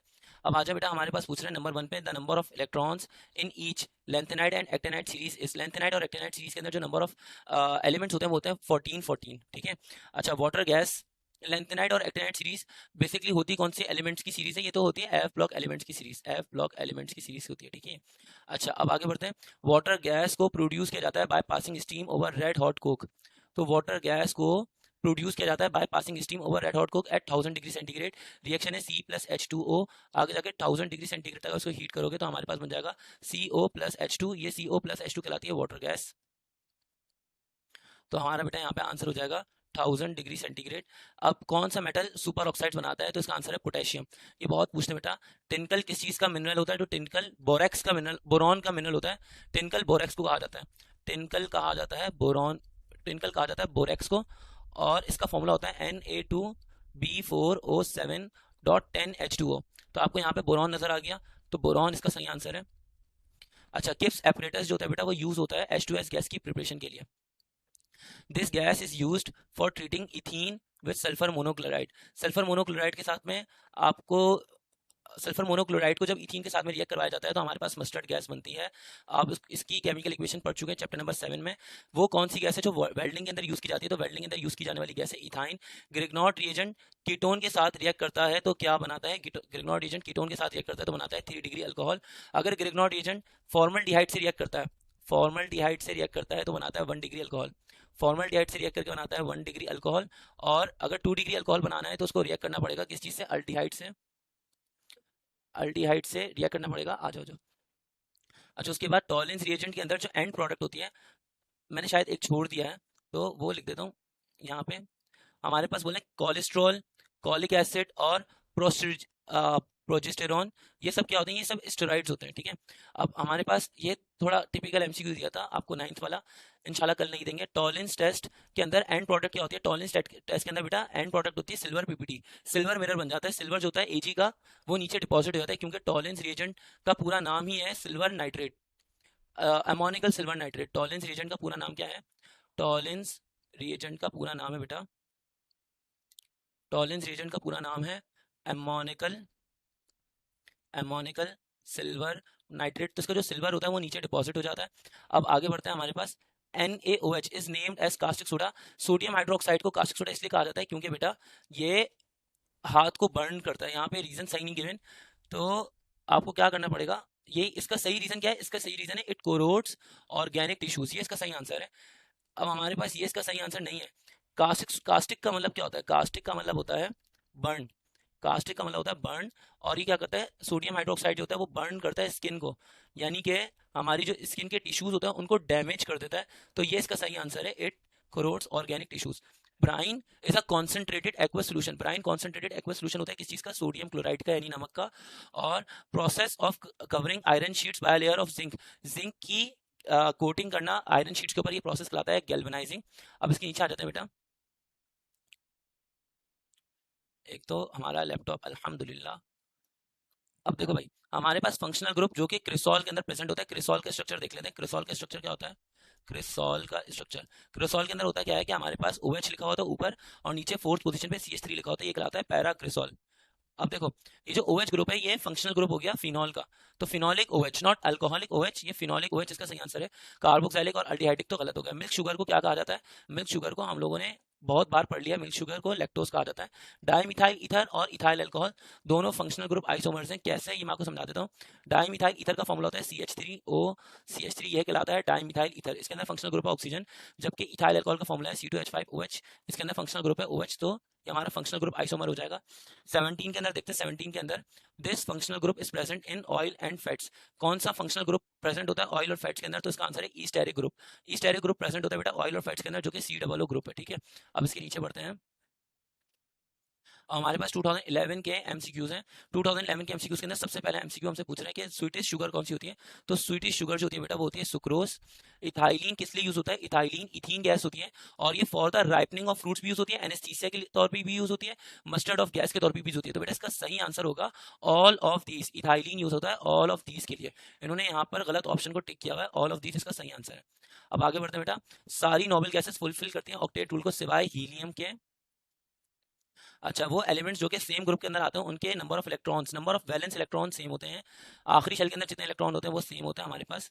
अब आ जाएंगे नीचे। अच्छा, हाइड्रोजन जो होता है बेटा वो कौन सी ऑक्सीडेशन स्टेट शो करता है? हाइड्रोजन तीनों ऑक्सीडेशन स्टेट शो करता है। हाइड्रोजन HH की फॉर्म में लिखा होगा तो हमारे पास जीरो ऑक्सीडेशन स्टेट शो करेगा।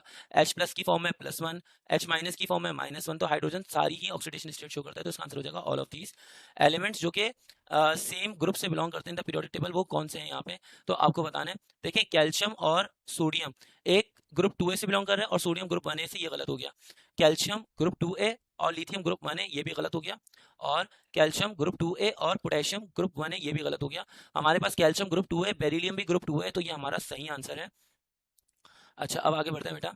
हमारे पास मॉलिक्यूलर फॉर्मूला टिनकल का पूछ रहे हैं। टिनकल का मॉलिक्यूलर फॉर्मूला क्या होता है? टिनकल बेटा बोरेक्स को कहा जाता है, टिनकल कहा जाता है बोरेक्स को, टिनकल कहा जाता है बोरेक्स को। और बोरेक्स का केमिकल फॉर्मूला क्या होता है? बोरेक्स का केमिकल फॉर्मूला होता है Na2B4O7.10H2O।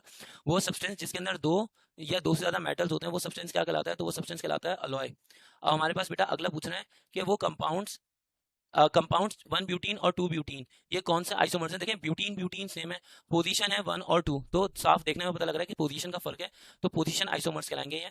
अच्छा, उसके बाद आगे बढ़ते हैं। मॉलिक्यूलर फॉर्मूला क्या होता है क्लोरोफॉर्म का? क्लोरोफॉर्म का बेटा केमिकल फॉर्मूला होता है CHCl3, तो हमारे पास सही आंसर हो जाएगा CH3। General formula alkyl halides का क्या होता है? जनरल फॉर्मूला अल्काइल हैलाइड्स का होता है CnH2n+1 अल्काइल हैलाइड्स का जनरल फॉर्मूला लिख देते हैं यहाँ पे, मुझे लग रहा है यहाँ पे गलत लिखा हुआ है। तो अल्काइल हैलाइड्स का जनरल फॉर्मूला होता है CnH2n+1, साथ में लिखा होता है X। तो यहाँ पे कहाँ है? ये ऑप्शन C है। ऑप्शन ए गलत है, ये भी गलत है और ये भी गलत है। हमारा जो सही आंसर है बेटा वो ऑप्शन C है, CnH2n+1 X, ठीक है। ब्लड कैंसर किसकी वजह से होता है? तो ब्लड कैंसर होता है बेटा बेंजीन की वजह से, ये भी इन्होंने गलत दिया हुआ है। ब्लड कैंसर बेंजीन की वजह से होता है। Blood cancer is caused by benzene. और ब्लड कैंसर का एक नाम होता है, वो नाम होता है ब्लड कैंसर का, blood cancer is called leukaemia. Blood cancer is called leukaemia, ठीक है। और इसके बाद हमारे पास लिखा हुआ है अ कार्बन एटम जिसके ऊपर पार्शियल पॉजिटिव चार्ज हो। हमारे पास वो कार्बन एटम जिसके ऊपर पार्शियल पॉजिटिव चार्ज है वो कहलाता है कार्बोनियम आयन। अगर आपको ये लिखा हुआ दिख रहा है तो मैंने यहाँ पे लिखा है कार्बोनियम आयन। नीचे चलते देखते हैं क्या हमारा ऑप्शन मौजूद है। तो बिल्कुल मौजूद है, मुझे तो नज़र आ ही गया है। हमारे पास कार्बन एटम के ऊपर जब पॉजिटिव चार्ज होता है तो वो कहलाता है carbonium ion. Methylated spirit is a mixture of methyl alcohol और C2H5OH। देखिए, मिथाइलेटेड स्प्रिट क्या होता है? हमारे पास इंडस्ट्री के अंदर जब इथाइल अल्कोहल बनता है तो इथाइल अल्कोहल ड्रिंकिंग पर्पस के लिए तौर पे भी यूज़ किया जाता है। तो एक इंडस्ट्री दूसरी इंडस्ट्री को जब इथाइल अल्कोहल बेचती है तो उसके अंदर मिथाइल अल्कोहल ऐड कर दी थी ताकि अनफिट फॉर ड्रिंकिंग हो जाए और इसके ऊपर से टैक्स वगैरह बचाया जा सके, ड्यूटीज बचाई जा सके, तो इसलिए मिथाइलेटेड स्प्रिट बनाया जाता है। तो हमारे पास मिथाइल अल्कोहल और इथाइल अल्कोहल का मिक्सचर कहलाता है मिथाइलेटेड स्प्रिट, ठीक है। कार्बन एटम कार्बोनाइल ग्रुप का हाइब्रिडाइज होता है sp2। यहाँ पे इन्होंने फिर एक और ऑप्शन गलत लिखा हुआ है sp3, ये गलत है। sp भी गलत है, sp2 is the right answer. Tollens reagent क्या होता है? टॉलेंस रिएजेंट होता है अमोनिकल सिल्वर नाइट्रेट। और उसके बाद फ्रूटी स्मेल प्रोड्यूस होती है जब इथाइल अल्कोहल को रिएक्ट करवाया जाए एसिटिक एसिड के साथ। तो हमारे पास आगे जाके बेटा जब इथाइल अल्कोहल एसिटिक एसिड के साथ में रिएक्ट करता है तो आगे जाके हमारे पास बन जाता है CH3COO C2H5 और प्लस H2O। ये जो इथाइल एसीटेट बना है, ये इथाइल एसीटेट ईस्टर होता है, और ईस्टर के अंदर होती है फ्रूटी स्मेल। ईस्टर के अंदर होती है फ्रूटी स्मेल, पाइनएप्पल की स्मेल होती है मोस्टली ईस्टर के अंदर, या दूसरे नेचुरल फ्लेवर्स होते हैं। बातें नीचे। ओ वाओ, खत्म, सब खत्म, ऑल डन। सारे एमसीक्यूज बेटा खत्म हो गए इंशाल्लाह ताला। अब कल आपके एमसीक्यूज की मार्क्स 33 मार्क्स जो है वो गारंटीड है इंशाल्लाह ताला। All MCQs done, all MCQs done. मैं लिख देता हूँ अल्हम्दुलिल्लाह। और बेटा मेरा नाम है शहरियार अहमद।